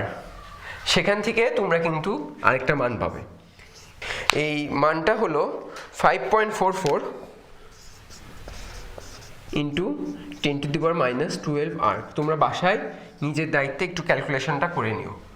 এখন আমরা আসি যে ওই যে আগের যে কনসেপ্টটা আমরা বুঝেছিলাম যে দ্বিতীয় কক্ষপথ থেকে প্রথম কক্ষপথে আসলে কি হবে? ইলেকট্রন শক্তি বিকিরণ করবে। সো আমার প্রশ্ন কিন্তু বিকীর্ণ শক্তির কথা চেয়েছে, বিকীর্ণ তরঙ্গ দৈর্ঘ্য চেয়েছে, আমরা কিন্তু এখানে শক্তি বের করতেছি। সো আমরা যদি এটা জাস্ট পার্থক্যটা বের করি, ডেল্টা E সমান E2 - E1। So E2 - E1 তোমরা এখানে বসায় দাও, বসায় দিয়ে যে মানটা পাওয়া যাবে সেটা হলো, এখানে কিন্তু খেয়াল রাখবে মাইনাস সহ কিন্তু হিসাব করতে হবে। এই যে এই মাইনাস সহ এটা বসাইতে হবে। ফার্স্টে -5.44 × 10⁻12 মাইনাস, আবার ব্র্যাকেটে মাইনাস দিয়ে -2.176 × 10⁻11। তোমরা দেখো এই মানটা কিন্তু বড় এটা থেকে, ওর কারণে মাইনাস মাইনাসে প্লাস হয়ে এই পুরো জিনিসটা একটা প্লাস মান পাবা। সেটা হলো 1.632 × 10⁻11 আর্ক। দেখো, এই পর্যন্ত কিন্তু আমাদের হয়ে গেল, অ্যান্ড খুবই সহজ অ্যান্ড খুবই ইন্টারেস্টিং। দেখা জাস্ট একটা তথ্যের কারণে আমাদের অত বড় একটা লেন্দি সূত্রে সবগুলো মান না বসে জাস্ট আমরা দুইটা লাইন দিয়ে এইটা আর এটা বের করতে পারলাম। এখন আমাদের কি চেয়েছে? তরঙ্গ দৈর্ঘ্য বের করার জন্য আমরা আসো কিছু আরো সূত্র দেখি। সূত্রগুলো এরকম, এই জায়গায় দেখো E = hν, C = νλ। এগুলো খুবই সহজ সূত্র, এগুলো তোমরা সবাই খুব ভালো করে জানো। আবার দেখো নিউ সমান কি? এখান থেকে আমরা লিখতে পারি নিউ সমান c/λ। ওকে, তো এই জায়গাটাতে যদি আমরা এই মানটা বসায় দেই তাহলে হবে E = hc /λ। এই জিনিসটা আমরা এখানে অ্যাপ্লাই করি। ডেল্টা এর জায়গায় দেখো hc /λ। এখান থেকে তোমরা ল্যামডার ম্যানটা ক্যালকুলেশন করলে কাঙ্ক্ষিত উত্তরটা পেয়ে যাব। উত্তরটা করতে যে তোমরা দেখবা যে এখানে সামথিং একটা মান আসবে, তার সাথে 10⁻³ সামথিং আসবে। তোমাদের কাজটা হলো কি, এখানে প্রশ্নে কিন্তু ন্যানোমিটার উল্লেখ করে দিয়েছে, তোমরা খেয়াল করবা যে অনেক সময় একক উল্লেখ করে দেয়, তুমি যদি ওই এককে না দেখাও তাহলে তোমার নাম্বার কাটা যেতে পারে। ওই কারণে যেটাই আসুক না কেন 10⁻৯ কনভার্ট করে তোমাকে অ্যান্সারটা এখানে বের করতে হবে। এই ক্যালকুলেশনটা তোমরা নিজেরা করে নিও। এবার আমরা দেখি এতক্ষণ যে এই ডেল্টা ই এর ফ্যাক্টটা আমরা দেখলাম, এই ডেল্টা ই এর লেন্দিনেসটা আমরা আরও কমাবো, আমরা অঙ্কগুলো আরও ছোট করার জন্য একটা ওয়েতে আগাবো। ওয়েটা এরকম যে আমরা কি দেখলাম, ডেল্টা ই সমান কি E2 মাইনাস E1। আমি একটু ফাস্ট লিখতেছি, তোমরা মানে দেখার চেষ্টা করো, এটা তুলে নেওয়াটা খুব ইম্পর্টেন্ট না।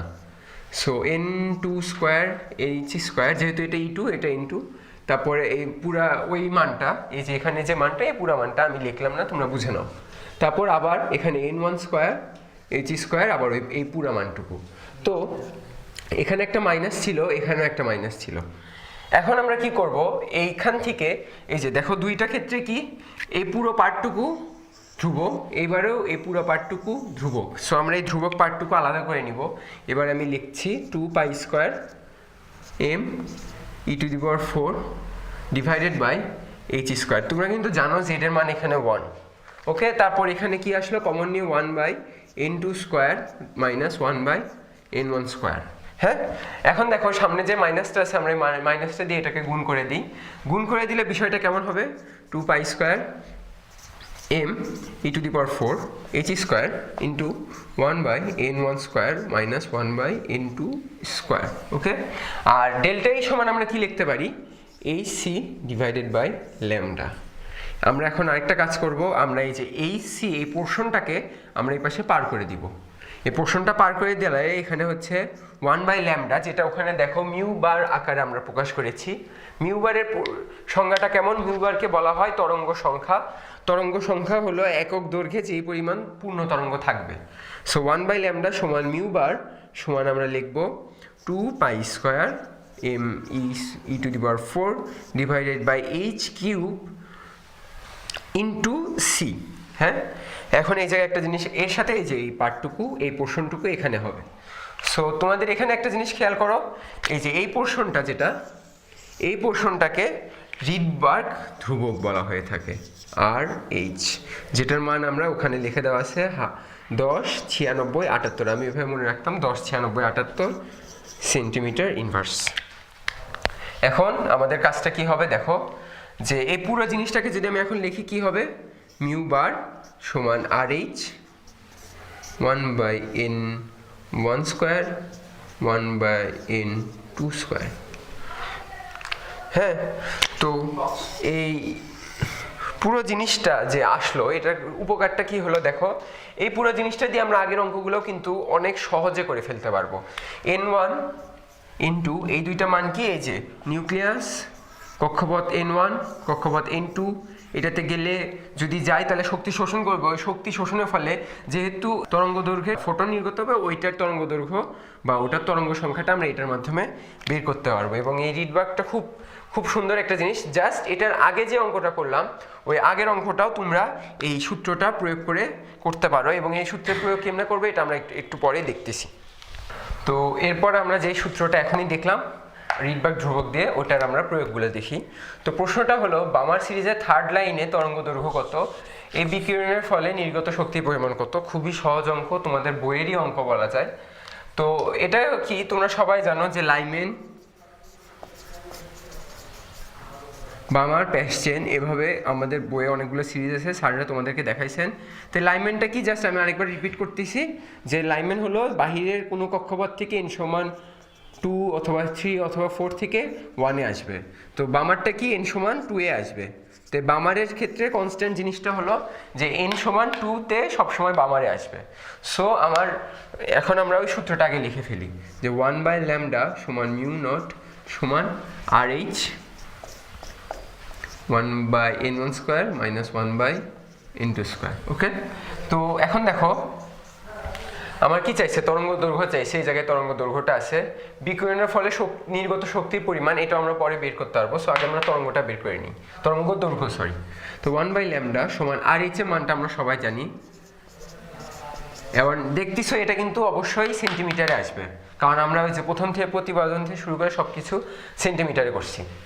এখন দেখো এই জায়গায় বামারটা কি, N2 সবসময় N2 তে আসবে, অর্থাৎ N1 এর মান সবসময় 2 হবে। বামার সিরিজ বললে চোখ বন্ধ করে N1 এর মানটা 2 লিখে দিবা। আমাদের এই অঙ্কে জাস্ট ট্রিক্সটা কি, N2টা কত সেটা বের করতে হবে। N2টা কেমনে বের করবে, দেখো আমার প্রশ্নে যে তথ্যটা দিছে, তথ্যটা হলো এরকম, বামার সিরিজের থার্ড লাইন। এখানে কিন্তু বলেনি কক্ষপথের 3 নম্বর কক্ষপথ, এখানে বলছে বামার সিরিজের থার্ড লাইন। বামার সিরিজের থার্ড লাইনটা কীরকম, যে আমার এটা 2 নাম্বার, এটা n সমান 2 ধরে নাও, এটা n সমান 1 সাপোজ, এই যে এটা 2 নাম্বার, অর্থাৎ বামার সিরিজের এটা বেজ লাইন, এটাকে আমরা বলবো বেজ লাইন। এখান থেকে থার্ড লাইন গুলো n সমান 3, 4 and 5, অর্থাৎ n সমান যেটা 5 ওটা কিন্তু বামার সিরিজের জন্য থার্ড লাইন, এটা ফার্স্ট লাইন, এটা সেকেন্ড লাইন অ্যান্ড এটা থার্ড লাইন। সো বামার সিরিজের জন্য থার্ড লাইন কোনটা, n সমান যেটা 5। ওকে, সো আমরা এখানে তাহলে n2 কত বসাবো, n2 অবশ্যই 5 বসাবো। কারণ কি এখানে 3 বসাবো না, এই কারণ হলো এখানে N2টা কিন্তু অ্যাকচুয়ালি কক্ষপথের নাম্বারটা, কিন্তু প্রশ্ন হচ্ছে থার্ড লাইন, অর্থাৎ বামার সিরিজের থার্ড লাইন কিন্তু কক্ষপথের 5th লাইন। সো আমরা এখানে 5 বসাবো, বসায় তোমাদের ল্যামডা, তোমরা এখানে সলভ করলে ল্যামডার মানটা সেন্টিমিটারে পাবে, সেটাকে তোমরা মিটার করতে পারবে। ওকে, সাপোজ ধরো তোমরা সেন্টিমিটার পেয়ে যেটা পাবো ওটাকে মিটার করে নিবা। গেল। নেক্সট অঙ্কটা কি দেখো, নেক্সট অঙ্কে বলেছে যে বিকিরণের ফলে নির্গত শক্তির পরিমাণ কত।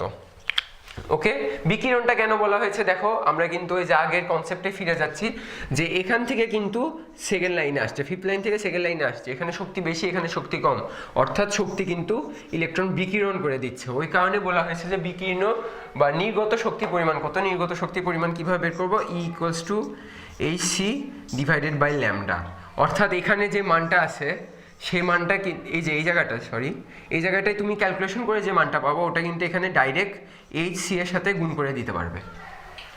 অ্যান্ড একটা জিনিস অবশ্যই খেয়াল রাখবে, এইটা কিন্তু সেন্টিমিটারে আসবে, তার কারণে এইচটা কি নিতে হবে, আর নিতে হবে, সিটা কি নিতে হবে, সেন্টিমিটার পার সেকেন্ডে নিতে হবে। তো দেখা যাচ্ছে অঙ্কটা খুবই সহজ, এই টাইপের যেগুলো অঙ্ক আছে তোমরা বাসায় প্র্যাকটিস করে নিবা।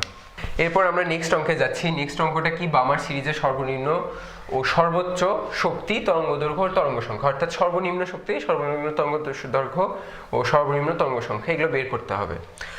বের করার আগে একটা আমরা জাস্ট ম্যাথমেটিক্যাল কিছু জিনিস চিন্তা করি। ম্যাথমেটিক্যাল জিনিসটা এরকম যে আমাদের এই সূত্রটা ছিল hc ডিভাইডেড বাই ল্যামডা। ওকে, তো দেখো এই যে এই জিনিসটা অর্থাৎ ল্যামডা তরঙ্গ দৈর্ঘ্য যেটা, এটা কিন্তু ভাগ আকারে আছে একটা ধ্রুব সংখ্যার, এই c একটা ধ্রুব সংখ্যা, সেটার ভাগ আকারে কিন্তু ল্যামডাটা আছে। অর্থাৎ যদি এই e এর মানটা আমরা ম্যাক্সিমাম চাই, অর্থাৎ e ম্যাক্স যদি চাই, তাহলে আমাদের কিন্তু এই জিনিসটাকে একটা খুব ছোট সংখ্যা দিয়ে ভাগ দিতে হবে। অর্থাৎ ল্যামডার সবচেয়ে ছোট সংখ্যা কোনটা, ল্যামডা মিনিমাম। অর্থাৎ যখন ই ম্যাক্সিমাম হতে হবে তখন ল্যামডা মিনিমাম হবে, অ্যান্ড ভাইস ভার্সা, ই যখন মিনিমাম হবে তখন ল্যামডা ম্যাক্সিমাম হতে হবে। এটা জাস্ট ম্যাথমেটিক্যাল একটা বিষয় বোঝার, অ্যান্ড এই বিষয়টা বুঝে আমরা অঙ্কগুলো করব। অঙ্ক করার জন্য যেহেতু বামার সিরিজ, আমরা সব সিরিজগুলো এই সূত্রের জন্যই পড়েছি, 1/λ RH 1/n1 square minus 1/n2 square. তো যেহেতু বামার সিরিজ, তো বামার সিরিজ তো আমরা জানি, চোখ বন্ধ করে কি লিখে দিব, RH এর মান 9678 1/2 স্কোয়ার মাইনাস 1/n2 স্কোয়ার। এখন জাস্ট আমাদের n2টা জানাটাই দরকার, মানে এই টাইপের অঙ্কে n2টাই ট্রিক্স থাকে। তো n2টা কি দেখো, যে যখন আমি এই জিনিসটা মিনিমাম চাবো মানে কি, যে এটা মিনিমাম হবে 1/, এটা 1টাও কিন্তু একটা ধ্রুবক সংখ্যা, তার মানে এটা যখন মিনিমাম হবে এই ফুল টার্মটা, এই যে পোর্শন, এটা কিন্তু ম্যাক্সিমাম হবে। আর ম্যাক্সিমাম কখন হবে, ম্যাক্সিমাম তখনই হবে যখন এই টার্মটাও ম্যাক্সিমাম হবে। ম্যাক্সিমাম হওয়ার জন্য এই যে এটা ধ্রুব সংখ্যা, এটার সাথে গুণ আকারে আসে, এবং আমরা দেখতে পাচ্ছি যে বামার সিরিজে কিন্তু টুটা সবসময় কনস্ট্যান্ট, এটা কিন্তু আর বলার অপেক্ষায় রাখে না। তো এন টুটা কী হতে হবে, এন টুটা অবশ্যই, যেহেতু আমরা কি চাচ্ছি ম্যাক্সিমাম চাচ্ছি, সো এন টুটা অবশ্যই কম হতে হবে, কারণ এটার থেকে এটা বিয়োগ হয়। এন টু কম সর্বোচ্চ কত, সর্বনিম্ন কত হতে পারে, 0। 0 আমরা কিভাবে আনবো, 1/∞ সমান কত, 0 না? তাহলে আমরা কি করব, আমরা যখন বলবো যে বামার সিরিজের ল্যামডা সব মিনিমাম কখন হবে, তখনই হবে যখন এন টোটাল ইনফিনিটি, অর্থাৎ অসীম দূরত্ব থেকে একটি ইলেকট্রন ব্যাক করবে। অসীম দূরত্ব থেকে যখন একটি ইলেকট্রন ব্যাক করবে তখন কিন্তু এই ল্যামডাটা মিনিমাম হয়ে যাচ্ছে। সো আমরা এখানে কি হবে, 1096 ইন্টু 1/2²। ওকে, এটা কিন্তু 1/λ মিনিমাম, অর্থাৎ এখান থেকে আমরা ল্যামডা মিনিমাম পাবো। এই পুরো পার্টটা কি বলো, এই পুরো পার্টটা কিন্তু ম্যাক্সিমাম, এবং কিসের ম্যাক্সিমাম, মিউ বারের ম্যাক্সিমাম। তাহলে আমরা মিউ বারের ম্যাক্সিমামও পেয়ে গেলাম। অ্যান্ড আমাদের আর কি বাকি ছিল, এই যে শক্তি। শক্তিটা তো আমরা এখন খুবই ইজিলি ইকুয়ালস টু কি, hc/λ, 1/λটা আছে, আর এটা কি জানি আমরা, এটা মিনিমাম হলে এটা কি হবে, ম্যাক্সিমাম। তাহলে আমরা এটা মিনিমাম বের করলে এই ই এর ম্যাক্সিমাম ভ্যালুটা পাবো, শুধুমাত্র এটার সাথে hc গুণ দিতে হবে। সবাই এখন অলরেডি বুঝে গেছো যে আমরা এরপর কি করব, ল্যামডা ম্যাক্সিমাম বের করব। ল্যামডা ম্যাক্সিমাম বের করতে হলে কি হবে, এটা 1/λ ম্যাক্সিমাম, এটা সর্বোচ্চ মান, তার মানে এই পুরো জিনিসটা মিনিমাম হবে এবং ক্ষুদ্র হবে। অ্যান্ড এটা ক্ষুদ্র হওয়ার জন্য এই পার্টটা ক্ষুদ্র হতে হবে। সো ক্ষুদ্র আমরা কিভাবে করতে পারি বলো, ক্ষুদ্র আমরা করার সিস্টেমটা হলো, এটা তো সবসময় কনস্ট্যান্ট, এখন আমাকে এই জিনিস, এটা থেকে সর্বোচ্চ কি বিয়োগ দেওয়া যায় সেটা দেখতে হবে। সর্বোচ্চ কি বিয়োগ দেওয়া যায়, এটা 2 না, n সমান 2, এরপর হলো n সমান 3, এরপর হলো n সমান 4। দেখো তুমি উপর থেকে নিচে আসতে থাকো, তুমি 1/25 করো, অর্থাৎ 1/5² করো, অথবা 1/16 করো, 1/4² করো, দেখো জিনিসগুলো কিন্তু আরও নিচে নামছে, অর্থাৎ এই জিনিসগুলোর মান আরও বড় হচ্ছে। 1/25-এর চেয়ে কিন্তু 1/16 বড়। কিভাবে, আমরা ওই যে ক্লাস 5-এ পড়েছিলাম, সমলব বিশিষ্ট যেগুলো ভগ্নাংশ থাকবে সেগুলোর যেটার হর ছোট হবে সেটার মান কিন্তু বড় হয়। তো আমরা সবচেয়ে কাছে কোনটা নিব, সবচেয়ে কাছে 3, কারণ আমাদের এই জিনিসটাকে ছোট করতে হবে। ছোট করার জন্য এটা থেকে সবচেয়ে বড় জিনিস বিয়োগ করতে হবে। সো 1/λ ম্যাক্সিমাম আমরা কীভাবে পাবো বলো, এই যে এই জায়গাটাতে জাস্ট 196 1/4 মাইনাস 1/9, এখান থেকে আমরা ল্যামডা ম্যাক্সিমাম পাবো, এখান থেকে আমরা মিউ মিনিমাম পাবো, অ্যান্ড এখান থেকে আমরা ই মিনিমাম পাবো, এই মিউ বার মিনিমাম পাবো অ্যান্ড ই মিনিমাম পাবো। অ্যান্ড আমি তোমাদের রিকোয়েস্ট করবো তোমরা এই ক্যালকুলেশনগুলো বাসায় করে নিবে। এবার আমরা 3টা প্রতিবেদন দেখব। প্রতিবেদনগুলো তোমাদের একটু ইম্পর্টেন্ট লাগতে পারে, তার জন্য দেখানো হচ্ছে। তো ফার্স্টেরটা দেখো, ফার্স্টেরটা কি, যে আমরা বোর মডেল থেকে কি জানি, বোর মডেলে একটা শিকার্য কিন্তু ছিল যে কৌণিক ভরবেগ mvr সমান n into h divided by twice pi. হ্যাঁ, আমরা এটাকে একটু ম্যানিপুলেট করি, সেটা কীরকম, যে আরটা এই পাশে রেখে nh divided by mv into twice pi. হ্যাঁ, তো আর এর মানটা কিন্তু আমরা জানি, কিছুক্ষণ আগে আমরা লিখে রাখছিলাম, আর এর মানটা ওই যে আর এন, এই আরটা কিন্তু আর n, so n² ac² divided by 4π² mz², বা z এর মানটা কিন্তু হাইড্রোজেনের ক্ষেত্রে 1, তো আমি জেডটা না লিখলাম, and h is h mv into 2π। Okay, আচ্ছা জেডটা না হয় লিখি, আমরা পরে মিশাবো নি। তো এখান থেকে তুমি যদি ক্যালকুলেশন করো, ক্যালকুলেশন করে আমার কাঙ্ক্ষিত জিনিস আমি যেটা বের করতে চাচ্ছি সেটা হলো ভি। আমরা ভি এর মানটা এগুলো দিয়ে বের করবো। ভি এর মানটা কীরকম হবে দেখো, ভি ইকুয়ালস টু হবে 2π²2π² z ডিভাইডেড বাই nh। হ্যাঁ, তো এই জিনিসটাতে যখন হাইড্রোজেন হবে তখন জেড সমান কিন্তু 1 হয়। এটা হচ্ছে আমি কেন দেখাইলাম দেখো তোমরা, এটার কারণ হলো তোমাদের যদি কোনো রকমের অঙ্কে ভি বের করতে দেয়, অ্যান্ড সেখানে যদি তোমাকে বলে দেয় যে n তম কক্ষপথে, এখানে দেখো এই জিনিস, এখানে ধ্রুবক জিনিসগুলো কি, এটা এটা এটা এটা এটা 5টা জিনিসে কিন্তু ধ্রুবক। হ্যাঁ, শুধু nটা ধ্রুবক নয়।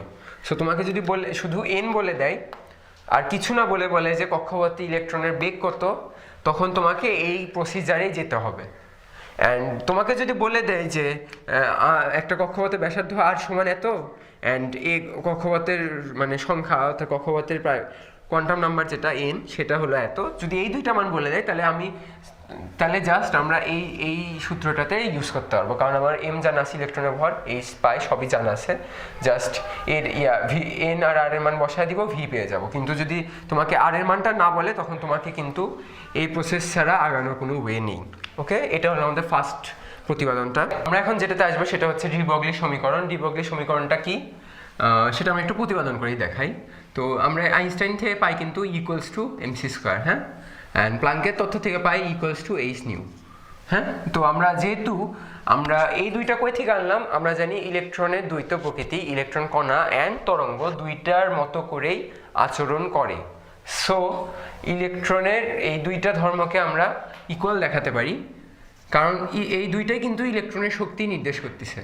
তো ইকুয়ালস টু এইচ নিউ সমান এম সি স্কোয়ার সমান এইচ সি বাই ল্যামডা। এখান থেকে আমরা লিখতে পারি ল্যামডা সমান এইচ বাই এম সি। আমরা এখন এটা আলো বেগের এখানে যদি আমরা যে কোনো ইলেকট্রনের বেগ হিসাব করি তাহলে সি জায়গায় হবে ভি,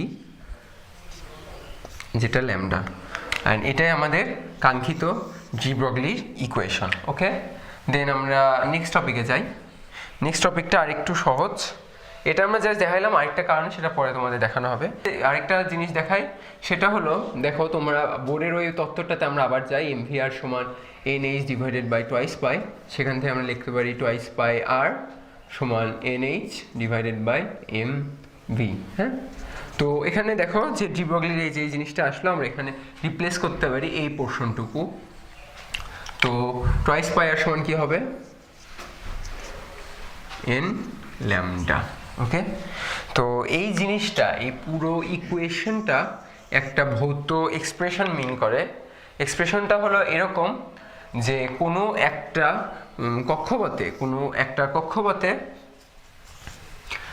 কক্ষপথে যত সংখ্যক পূর্ণ তরঙ্গ থাকবে, কোনো একটা কক্ষপথে পরিধি কি, এটা ব্যাসার্ধ কি আর না, এ আরটা এ আর, তার মানে টোয়াইস পাই আরটা এটা কিন্তু পরিধি। তো এই পুরো পরিধিতে যত সংখ্যক পূর্ণ তরঙ্গ থাকবে সেই সংখ্যাটা হবে ওই কক্ষপথের প্রধান কোয়ান্টাম নাম্বার, অর্থাৎ যত নাম্বার প্রধান শক্তি স্তর ওটা তত সংখ্যক কি থাকবে পূর্ণ তরঙ্গ ওই কক্ষপথে থাকবে।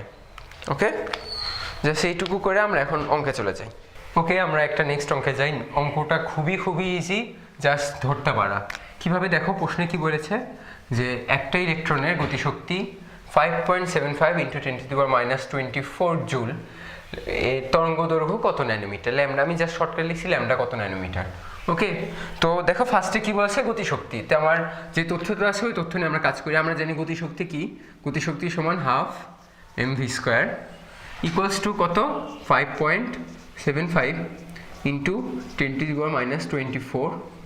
ওকে, তো এটা কিন্তু এই বেগটা কি, কিছুক্ষণ আগে আমরা যে বিগে ইকুয়েশনগুলো দেখাইলাম ওই বেগটাই কিন্তু এই বেগ, অ্যান্ড এটা কি ইলেকট্রনের ভর, কারণ আমরা এটা ইলেকট্রনের গতিশক্তি হিসাব করছি। So half M V square থেকে আমরা এখানে লিখতে পারি V equals to √5.75 × 10⁻⁻24 × 2 divided by M, হ্যাঁ। এখন ক্যালকুলেশন করে ভি এর মান যেটা আসবে সেটা হলো 3552.44 মিটার পার সেকেন্ড। তোমরা এখানে খেয়াল করো, এখানে কিন্তু আমি ডাইরেক্ট এম এস অর্থাৎ এসআই আসছে, কারণ আমি কিন্তু অঙ্কটা এবার জুল দিয়ে শুরু করছি। এতক্ষণ আমরা আর্ট নিয়ে কাজ করছিলাম, এবার আমরা জুল নিয়ে কাজ করছি। তো ভি এর মানটা কিন্তু আমরা পেয়ে গেছি। এখন আমাদের কি দরকার, অ্যাকচুয়ালি প্রশ্নে কি বলছে যে ল্যামডা কত ন্যানোমিটার। তো আমরা কিছুক্ষণ আগে ডি ব্রগলির ইকুয়েশন থেকে কি দেখলাম যে ল্যামডা সমান H divided by M V. আমার কাছে ভিটা কিন্তু আছে, এমটা কি ইলেকট্রনের ভর আর এইচটা কি প্লাঙ্কের ধ্রুবক। তো আমরা জাস্ট এই মানগুলো এখানে বসায় দিব, বসায় দিয়ে কী পাবো, ল্যামডার একটা মান পাবো। এখন কথা হইলো প্রশ্নে কিন্তু বলে দিয়েছে, এককটা উল্লেখ করা আছে যে ল্যামডা কত ন্যানোমিটার।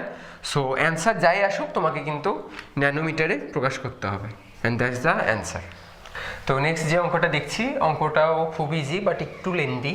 তো অঙ্কটা এরকম যে এই হাইড্রোজেন পরমাণু তৃতীয় কক্ষে আবর্তনশীল ইলেকট্রনের বেগ নির্ণয় করো। এটা একটা পার্ট। ফার্স্ট পার্ট হলো তৃতীয় কক্ষে আবর্তনশীল ইলেকট্রনের বেগ নির্ণয়, আর সেকেন্ড পার্টটা হলো নিউক্লিয়াসকে ঘিরে প্রতি সেকেন্ডে কতবার আবর্তন করবে, অর্থাৎ ইলেকট্রন নিউক্লিয়াসকে ঘিরে কতবার আবর্তন করবে। সো দেখো, এটা কিছুক্ষণ আগে কিন্তু আমি এরকম অঙ্ক নিয়ে আলোচনা করছিলাম। এবার তোমাদের উদাহরণ দিচ্ছি যে ভি এর আমরা একটা ইকুয়েশন বের করেছিলাম। ভি এর ইকুয়েশনটি এরকম, 2 square Z divided by NH। হ্যাঁ, তো আমরা বলছিলাম যদি তোমার প্রশ্নে n এর সাথে সাথে r এর মানটা দেওয়া থাকে তাহলে আমরা কিন্তু বোর্ডের তত্ত্ব MVR সমান NH divided by twice pi এটা দিয়ে করবো। কিন্তু যদি তোমাকে r এর মান বলা না থাকে তখন এই প্রসিজারে আগাতে হবে। এইবারও কিন্তু আমাদের এই প্রসিজারে আগাতে হবে, জাস্ট কিছুই করার নেই। এখানে জেড এর মান কত হবে 1, কারণ হাইড্রোজেন পরমাণুর 1। ই এর মান তো সবাই জানি চার্জ, কিন্তু কিভাবে চার্জটা বসাতে হবে সিজিএস এককে। এইচ এর মানটা সিজিএসে, আর এন এর মানটা কত 3। আমরা যদি ওই মানগুলো এখানে বসায় দিই তাহলে তোমাদের অ্যান্সার যেটা হবে ভি এর সেটা হলো 7.28 ইন্টু 10⁵। এটা কিন্তু 10⁵টা আমরা মিটার পার সেকেন্ডে বের করেছি। কিভাবে? এর আগের বার কি আসছিল সেন্টিমিটার পার সেকেন্ড, ওটাকে আমরা জাস্ট মিটার পার সেকেন্ডে কনভার্ট করে দিছি, বুঝছো? তোমরা সিজিএস দিয়ে মানটা বসায় সেটাকে এসআই এ প্রকাশ করতে পারো। এটা কিন্তু দেখো খুব ছোট একটা অঙ্ক, জাস্ট মানগুলো বসানো লাগবে, মান বসাইনি। দেন পরের পার্টটাতে আসি। ইলেকট্রন নিউক্লিয়াসকে ঘিরে প্রতি সেকেন্ডে কতবার আবর্তন করে। কতবার আবর্তন করে মানে বলতে বুঝাইছে যে এটা নিউক্লিয়াস এই পুরো এখান থেকে শুরু করে এই পুরোটুকু দূরত্ব সে 1 সেকেন্ডে কতবার অতিক্রম করে, এই পুরো পরিধিটা সে 1 সেকেন্ডে কতবার অতিক্রম করে। আমার কাছে বেগ আছে, সো আমার পরিধিটা কিন্তু লাগবে। পরিধিটা কই পাবো? এই যে দেখো বোর্ডের তত্ত্ব, এখানে আমরা ম্যানিপুলেট করে লিখতে পারি টুয়াইস পাই আর সমান NH divided by MV। Okay, so আমার দরকার কি, পুরো টার্মটা কিন্তু আমার দরকার। আমার শুধু এখানে n এর মান কত 3, এইচ এর মান কত 6.63 ইন্টু 10⁻27 8 সেকেন্ড। ওকে, আমি একক লিখলাম না। এম এর মান কত 9.11 ইন্টু 10⁻28 কিন্তু গ্রাম, ইন্টু ভি এর মানটা কত, এখানে কিন্তু মিটার পার সেকেন্ডটা আছে, এই জায়গায় আমরা কিন্তু সেন্টিমিটার পার সেকেন্ডের মানটা বসাবো। So 7.28 into 10⁻7 centimetre per second. এখানে সেন্টিমিটার পার সেকেন্ডের মানটা বসাই 7.28 ইন্টু 10⁻7। হ্যাঁ, এখান থেকে তুমি যদি মানটা বসাও, মান বসায় তুমি যে অ্যান্সারটা পাবা সেটা হলো 2.997 ইন্টু 10⁻⁻9। এটা সেন্টিমিটারে যেটা আসছিল সেটাকে আমি মিটারে কনভার্ট করে লিখতেছি। সো আমরা কি পেয়েছি দেখো, আমরা কিন্তু পরিধিটা অলরেডি পেয়ে গেছি, আমরা কিন্তু বেগটাও অলরেডি পেয়ে গেছি। এটা পাওয়ার পর আমাদের প্রশ্নে কি বলেছে দেখো, যে ইলেকট্রন নিউক্লিয়াসকে ঘিরে প্রতি সেকেন্ডে কতবার আবর্তন করে। তো এটা যেহেতু পরিধি, সো ইলেকট্রন কি, যখন ইলেকট্রন এই পুরাটা এইটুকু দূরত্ব অতিক্রম করে, যে 2.997 ইন্টু 10⁻⁻9 মিটার, এই দূরত্বটা যখন ইলেকট্রন অতিক্রম করে তখন কিন্তু তার আবর্তন সংখ্যা হয় 1, অর্থাৎ এইটুকু দূরত্ব অতিক্রম করতে ইলেকট্রন আবর্তন করে একবার। আর আমরা দেখতে পাচ্ছি ইলেকট্রন প্রতি সেকেন্ডে কত দূরত্ব অতিক্রম করে, এতবার। তো আমরা ঐকিক নিয়মে গেলে দেখো একবারে কত অতিক্রম করে 1 বাই এই যে পুরো মানটা 2.99 ইন্টু 10⁻⁹ অ্যান্ড এই যে 1 সেকেন্ডে কতটুকু অতিক্রম করে 7.28 ইন্টু 10⁵ মিটার। এটাকে আমরা এখন ভাগ করে দেব।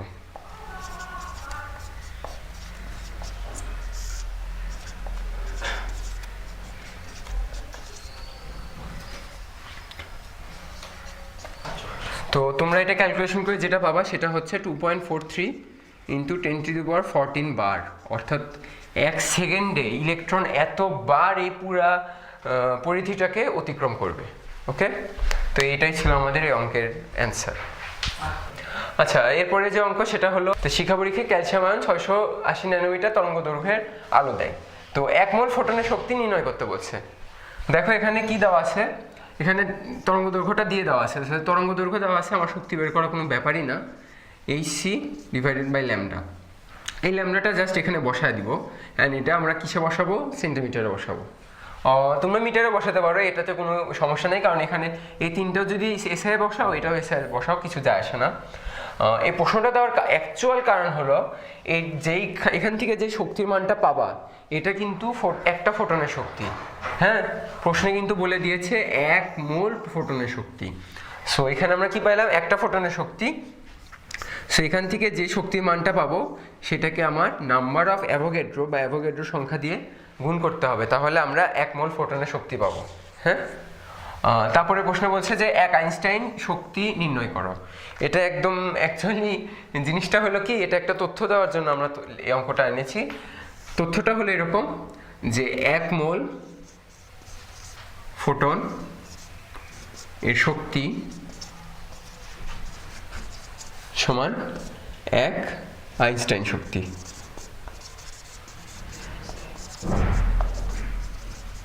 অর্থাৎ তুমি 1 মোল ফোটনের শক্তি যেটা 1 আইনস্টাইন শক্তিও সেটা। তোমাকে যদি এখানে 1 ফোটন না দিয়ে 1 আইনস্টাইন দিত তাহলেও তোমার অঙ্কটা সেম, কি যে প্রথমে একটা ফোটনের শক্তি বের করবো, দেন ওটাকে অ্যাভোগাড্রো সংখ্যা দ্বারা গুণ করে দিব। নেক্সট, এটা অ্যাকচুয়ালি কোনো অঙ্ক না, এটা তোমাদের সন্দীপ স্যারের বইয়ে এই বছর নতুন ইনক্লুড করছে, আমাদের সময় ছিল না। জিনিসটা হলো এরকম যে পরমাণু বর্ণালীর উচ্চতর শক্তি স্তর অর্থাৎ N2, যেমন এটা প্রথম শক্তি স্তর, এটা দ্বিতীয় শক্তি স্তর বা তৃতীয় চতুর্থ, যেটা বলো চতুর্থই ধরলাম, এটা যদি N2 হয়, এখান থেকে নিম্নতর শক্তি স্তর অর্থাৎ N1-এ যদি একটা ইলেকট্রন যায় তাহলে এখানে একটা শক্তি বিকিরণ করবে, সেই শক্তি থেকে আমরা বর্ণালী পাবো, এবং এই যে বর্ণালীটা হবে সেই বর্ণালী যে রেখাগুলো পাবো, বর্ণালী রেখা, সেটা সর্বাধিক কতটা রেখা হয় সেটা এই সূত্র দিয়ে পাওয়া যায়। তোমরা স্যারের বই এরকম একটা অঙ্ক উদাহরণও আছে, তোমরা দেখে নিও just. Next topic, Schrodinger equation. এটা নিয়ে বিস্তারিত তোমরা হায়ার লেভেলে জানতে পারবা, কারণ এটা হায়ার ফিজিক্স। আশরাফ স্যারও হালকা পাতলা একটু নলেজ দিবেন। তো তোমরা যেটুকু জেনে রাখবা সেটা হলো এই যে এই পুরো ইকুয়েশনটা কিন্তু তোমাদের বিভিন্ন ভর্তি পরীক্ষায় লিখতে দেয়, মানে যে স্পেশালি রিটেন, যেমন বুয়েট, টুয়েট আর চুয়েট, এই তিনটাতে রিটেন আসে, বুটেক্সেও আসে, ওগুলোতে বলে দেয় যে শ্রোডিঞ্জার ইকুয়েশনটা লিখো। তো ইকুয়েশন লিখতে বললে তোমার এই ইকুয়েশনটা মনে রাখা অবশ্যই জরুরি। অ্যান্ড তোমাকে হয়তো এমনও বলে দিতে পারে যে ইকুয়েশনের জিনিসগুলো পরিচয় জানো।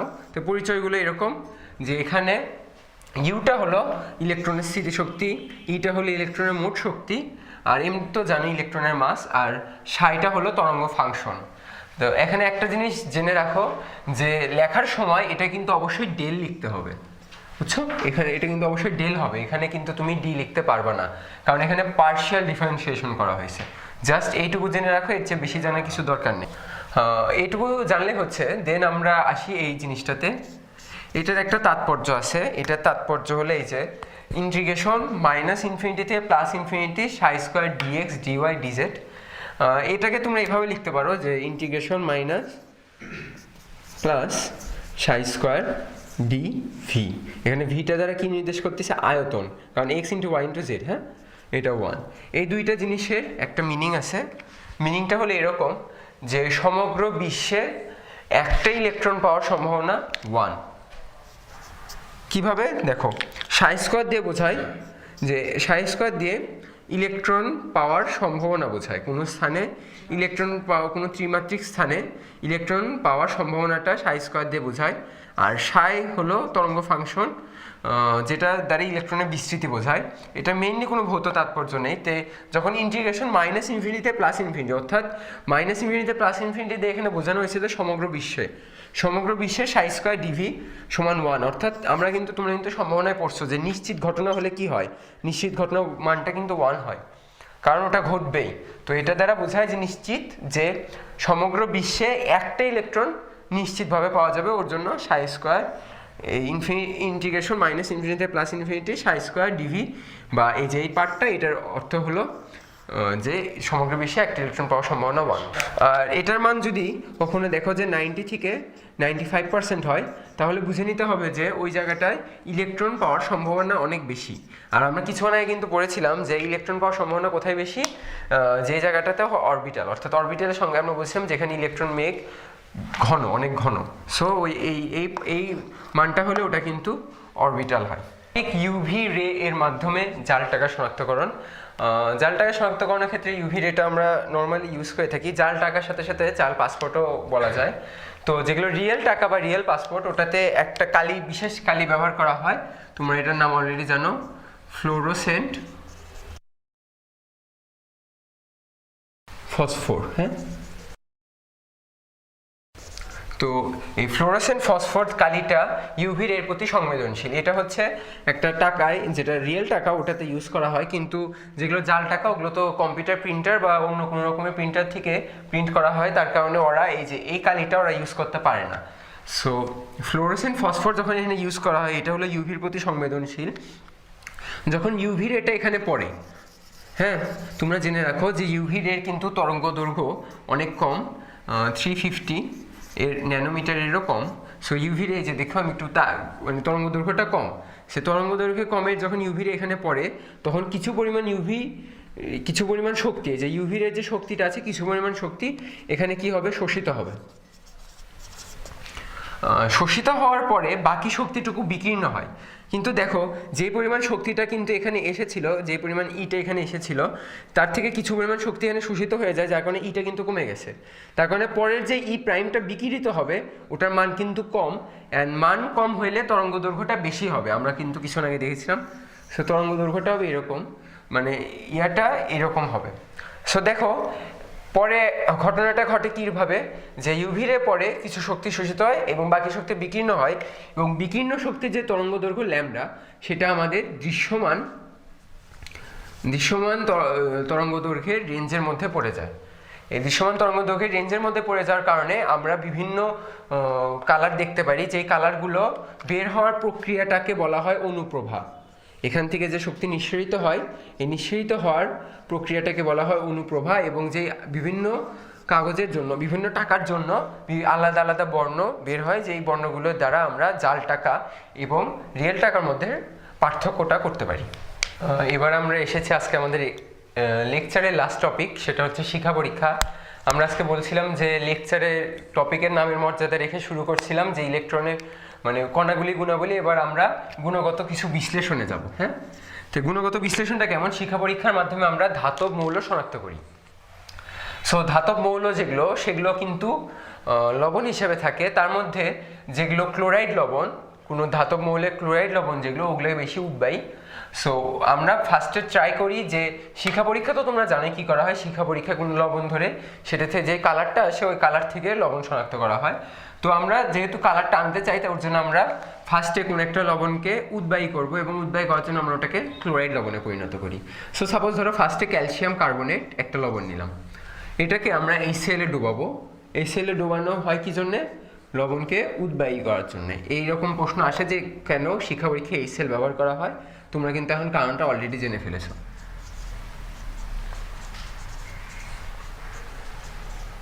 হ্যাঁ, দেন এখন আমরা এই যে ক্যালসিয়াম ক্লোরাইড লবণটা যে HCl এ ডুবালাম, তারপর ক্যালসিয়াম ক্লোরাইড লবণটা কিন্তু পেলাম। এই ক্যালসিয়াম ক্লোরাইড লবণটা আমরা প্লাটিনাম তার বা নাইক্রোম তারের মাধ্যমে শিখাতে ধরবো। এখানে যে শিখাতে ধরলাম, হ্যাঁ, অর্থাৎ তাপ দিছি। তাপ দেওয়ার ফলে কি হয়, এই লবণটা বাষ্পে পরিণত হয়। বাষ্পে পরিণত হয়ে ওই জায়গায় যায় ক্যাটায়ন আর অ্যানায়ন, এই দুইটা পৃথক হয়ে যায়। পৃথক হয়ে যায় কীরকম দাঁড়ায়, ক্যালসিয়াম 2+ অ্যান্ড ক্লোরিন মাইনাস। হ্যাঁ, দেন যে বাষ্প অবস্থাটা এই যে শিখাতে এখানে থাকে, ওই বাষ্প অবস্থার মধ্যে যে ইলেকট্রনগুলো, কিছু ইলেকট্রন এই ক্যালসিয়াম নিয়ে কীরকম দাঁড়ায় জিনিসটা এরকম, তার সাথে ক্যালসিয়াম দুইটা ইলেকট্রন নিয়ে একটা ক্যালসিয়াম ধাতব বাষ্পে পরিণত হয়। দেন এই বাষ্পটা আবার শিখা থেকে শক্তি গ্রহণ করে, সেটা হলো H⁻।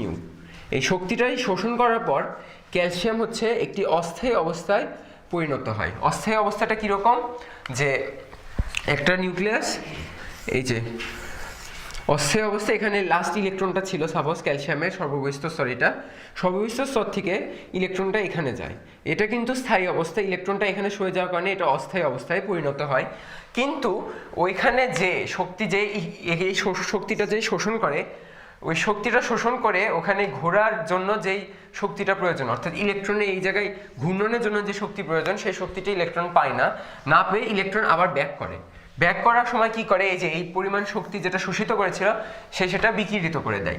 বিকিরিত করে দেওয়ার ফলে আমরা একটা hν পরিমাণ শক্তি পাবো। কিভাবে, যে ক্যালসিয়াম অস্থায়ী অবস্থা থেকে ক্যালসিয়াম স্থায়ী অবস্থা হবে এবং n মোল শক্তি বিকিরিত করবে। এই বিকিরিত শক্তিটাই কিন্তু যেই নিউ থেকে কি পাবো, ল্যামডা পাবো। এই ল্যামডাটাই আমাদের দৃশ্যমান রেঞ্জের মধ্যে পড়ে। আর ওই দৃশ্যমান রেঞ্জের মধ্যে যেই কালারটা আসে, প্রত্যেকটা ধাতব মৌলের জন্য ওই কালারগুলো ভিন্ন ভিন্ন, অ্যান্ড ওই কালারগুলো থেকে আমরা শনাক্ত করি যে কোনটা কোন মৌল। এখানে আরেকটা কথা জেনে রাখো, সেটা হলো ম্যাগনেসিয়াম অ্যান্ড বেরিলিয়াম, এই দুইটা মৌল কিন্তু অনেক ছোট। তোমরা আকার দেখবে এই দুইটা মৌল অনেক ছোট, অ্যান্ড ছোট হওয়ার কারণে কি হয়, এদের ইলেকট্রনটা নিউক্লিয়াসের খুব কাছাকাছি থাকে। কাছাকাছি থাকার ফলে আকর্ষণটা এই দুইজনের মধ্যে বেশি হয়। বেশি আকর্ষণের ফলে ইলেকট্রনটা যে অস্থায়ী অবস্থায়, ম্যাগনেসিয়াম যখন অস্থায়ী অবস্থায় যাবে, অস্থায়ী অবস্থায় যাওয়ার জন্য যে পরিমাণ শক্তিটা দরকার হয়, সেই শক্তিটা ইলেকট্রন পায় না। আবার যদি ইলেকট্রন পায়ও, তখন যখন ইলেকট্রনটা ব্যাক করবে তখন ওই শক্তিটা এত বেশি যে সেটা আমাদের দৃশ্যমান রেঞ্জের মধ্যেই পড়ে না। ওই কারণে তোমরা দেখবো বইয়ে লেখা আছে ম্যাগনেসিয়াম এবং বেরিলিয়াম কখনো শিখা পরীক্ষা প্রদর্শন করে না, কেননা ইলেকট্রন যাওয়ার জন্য শক্তি পায় না। আর যদি শক্তি পায়ও, সেই শক্তিটা এত বেশি হয় যেটা আমাদের দৃশ্যমান রেঞ্জের মধ্যে পড়ে না। তোমরা বইয়ে আরেকটা জিনিস দেখবা, সেটা হলো কোবাল্ট গ্লাস।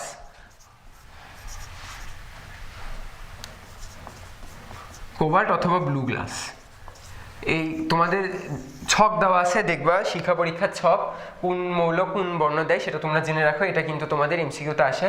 তো পাশে দেখবা কোবাল্ট গ্লাস অথবা ব্লু গ্লাসে কি কালার আসে সেটাও দেওয়া থাকে। এটার কারণ দুইটা। একটা কারণ হচ্ছে ভেজাল বুঝতে পারা। যদি মনে করো সাপোজ ক্যালসিয়াম লবণের আমি শিক্ষা পরীক্ষা করব, তার সাথে সোডিয়াম লবণ ভেজাল হিসেবে আছে। ভেজাল হিসেবে থাকলে হয় কি, এই যে কোবাল্ট গ্লাস বা ব্লু গ্লাস সোডিয়ামের যে বর্ণটা বা যেই শিখাটাই প্রদর্শন করে, ওই শিখাটাকে শোষণ করে ফেলে। শোষণ করার ফলে জাস্ট ক্যালসিয়ামের একটা বর্ণ ওই প্রদর্শন করে। অথবা যদি দুই বা ততোধিক মিশ্রণ একসাথে থাকে, তখন তুমি যদি বুঝতে না পারো বা তুমি যদি চাও যে ওই মৌলটা আমি ঠিক মতো শনাক্ত করছি কি না, তাহলে একবার খালি চোখে দেখবে, সেকেন্ড টাইম কোবাল্ট গ্লাসে দেখবে। কোবাল্ট গ্লাস এন্ড খালি চোখে আলাদা আলাদা বর্ণ দেয়। আলাদা আলাদা বর্ণ দেওয়ার কারণে যখন দুইটা বর্ণ ম্যাচ করে যাবে, তখন তুমি একদম এক্স্যাক্টলি শিওর হতে পারবে যে হ্যাঁ, আমি যেই বর্ণটা শনাক্ত করছিলাম, যেই মৌলটা শনাক্ত করছিলাম, সেই মৌলটাই এটা। আমরা মোটামুটি আমাদের লেকচারে লাস্ট পর্যায়ে চলে এসেছি। তো লাস্ট পর্যায়ে তোমাদের কয়েকটা জিনিস পড়তে বলবো আমি। সেই জিনিসগুলো হলো যে, এই যে দেখো তোমাদের বইয়ে আছে দৃশ্যমান আলোর রেঞ্জগুলো, যে কত গ্রিন কালার কোনটা, হলুদ কালার কোনটা, কত রেঞ্জের মধ্যে এই কালারগুলো হয়, এই রেঞ্জগুলো মনে রাখবে। এবং তোমরা দেখবে যে তড়িৎচুম্বকীয় বিকিরণের তরঙ্গ দৈর্ঘ্য ও কম্পাঙ্ক, এই যে এই রেগুলো থেকে কিন্তু প্রশ্ন আসে। এই যে এই ছকটা, এই ছকগুলো তোমাদের জানতে হবে, তোমরা ভালো করে দেখবা। এই ছকগুলো থেকে কিন্তু তোমাদের ভর্তি পরীক্ষায় প্রশ্ন আসবে। আচ্ছা, ধন্যবাদ। তো তোমাদের শেষে কিছু কথা বলতে চাই। কথাগুলো এরকম যে তোমাদেরকে আমরা আজকে যা যা দেখালাম, এই জিনিসগুলো একটু ট্রাই করো দেখার। আর তোমাদের হাতে ভাইয়ারা কোশ্চেন ব্যাংক দিছে, যেই কোশ্চেন ব্যাংকটা, ওই কোশ্চেন ব্যাংকের সবগুলো অঙ্ক এখনই করে রাখার চেষ্টা করো যদি সময় পাও, কারণ এটা তোমাকে পরবর্তীতে ভর্তি পরীক্ষায় যে হেল্প করবে। কারণ প্রশ্ন ব্যাংক থেকে অনেক কিছু কমন আসে। আর তোমাদের বই পড়াটা একদম মাস্ট। টেক্সট বুক খুব ভালো করে পড়তে হবে। তোমাদের এই বছরে যে হাজারি স্যারের এডিশনটা, এটা একদম প্রায় স্বয়ংসম্পূর্ণ বলা যায়, আমরা স্বয়ংসম্পূর্ণ মনে করি। তোমরা হাজারি স্যারের বই ফার্স্ট টু লাস্ট রিডিং খুব ভালো করে পড়বে। এবং ম্যাথের ক্ষেত্রে সঞ্জিত স্যারের সবগুলো ম্যাথ করবে। আমরা সবগুলো ম্যাথ দেখাইনি, 5-6টা কি 8টা ম্যাথ দেখাইছি। এটা জাস্ট তোমাদের ধারণা দেওয়ার জন্য যে থিওরি থেকে তোমরা কিভাবে ম্যাথে অ্যাপ্রোচ করবে। সো তোমরা অবশ্যই চেষ্টা করবে ম্যাথ এবং হাজারি স্যারের বইয়ের থিওরি খুব ভালো করে পড়ার। এই বলে আজকে আমি আমার লেকচার শেষ করছি। তোমাদের সকলকে ধন্যবাদ।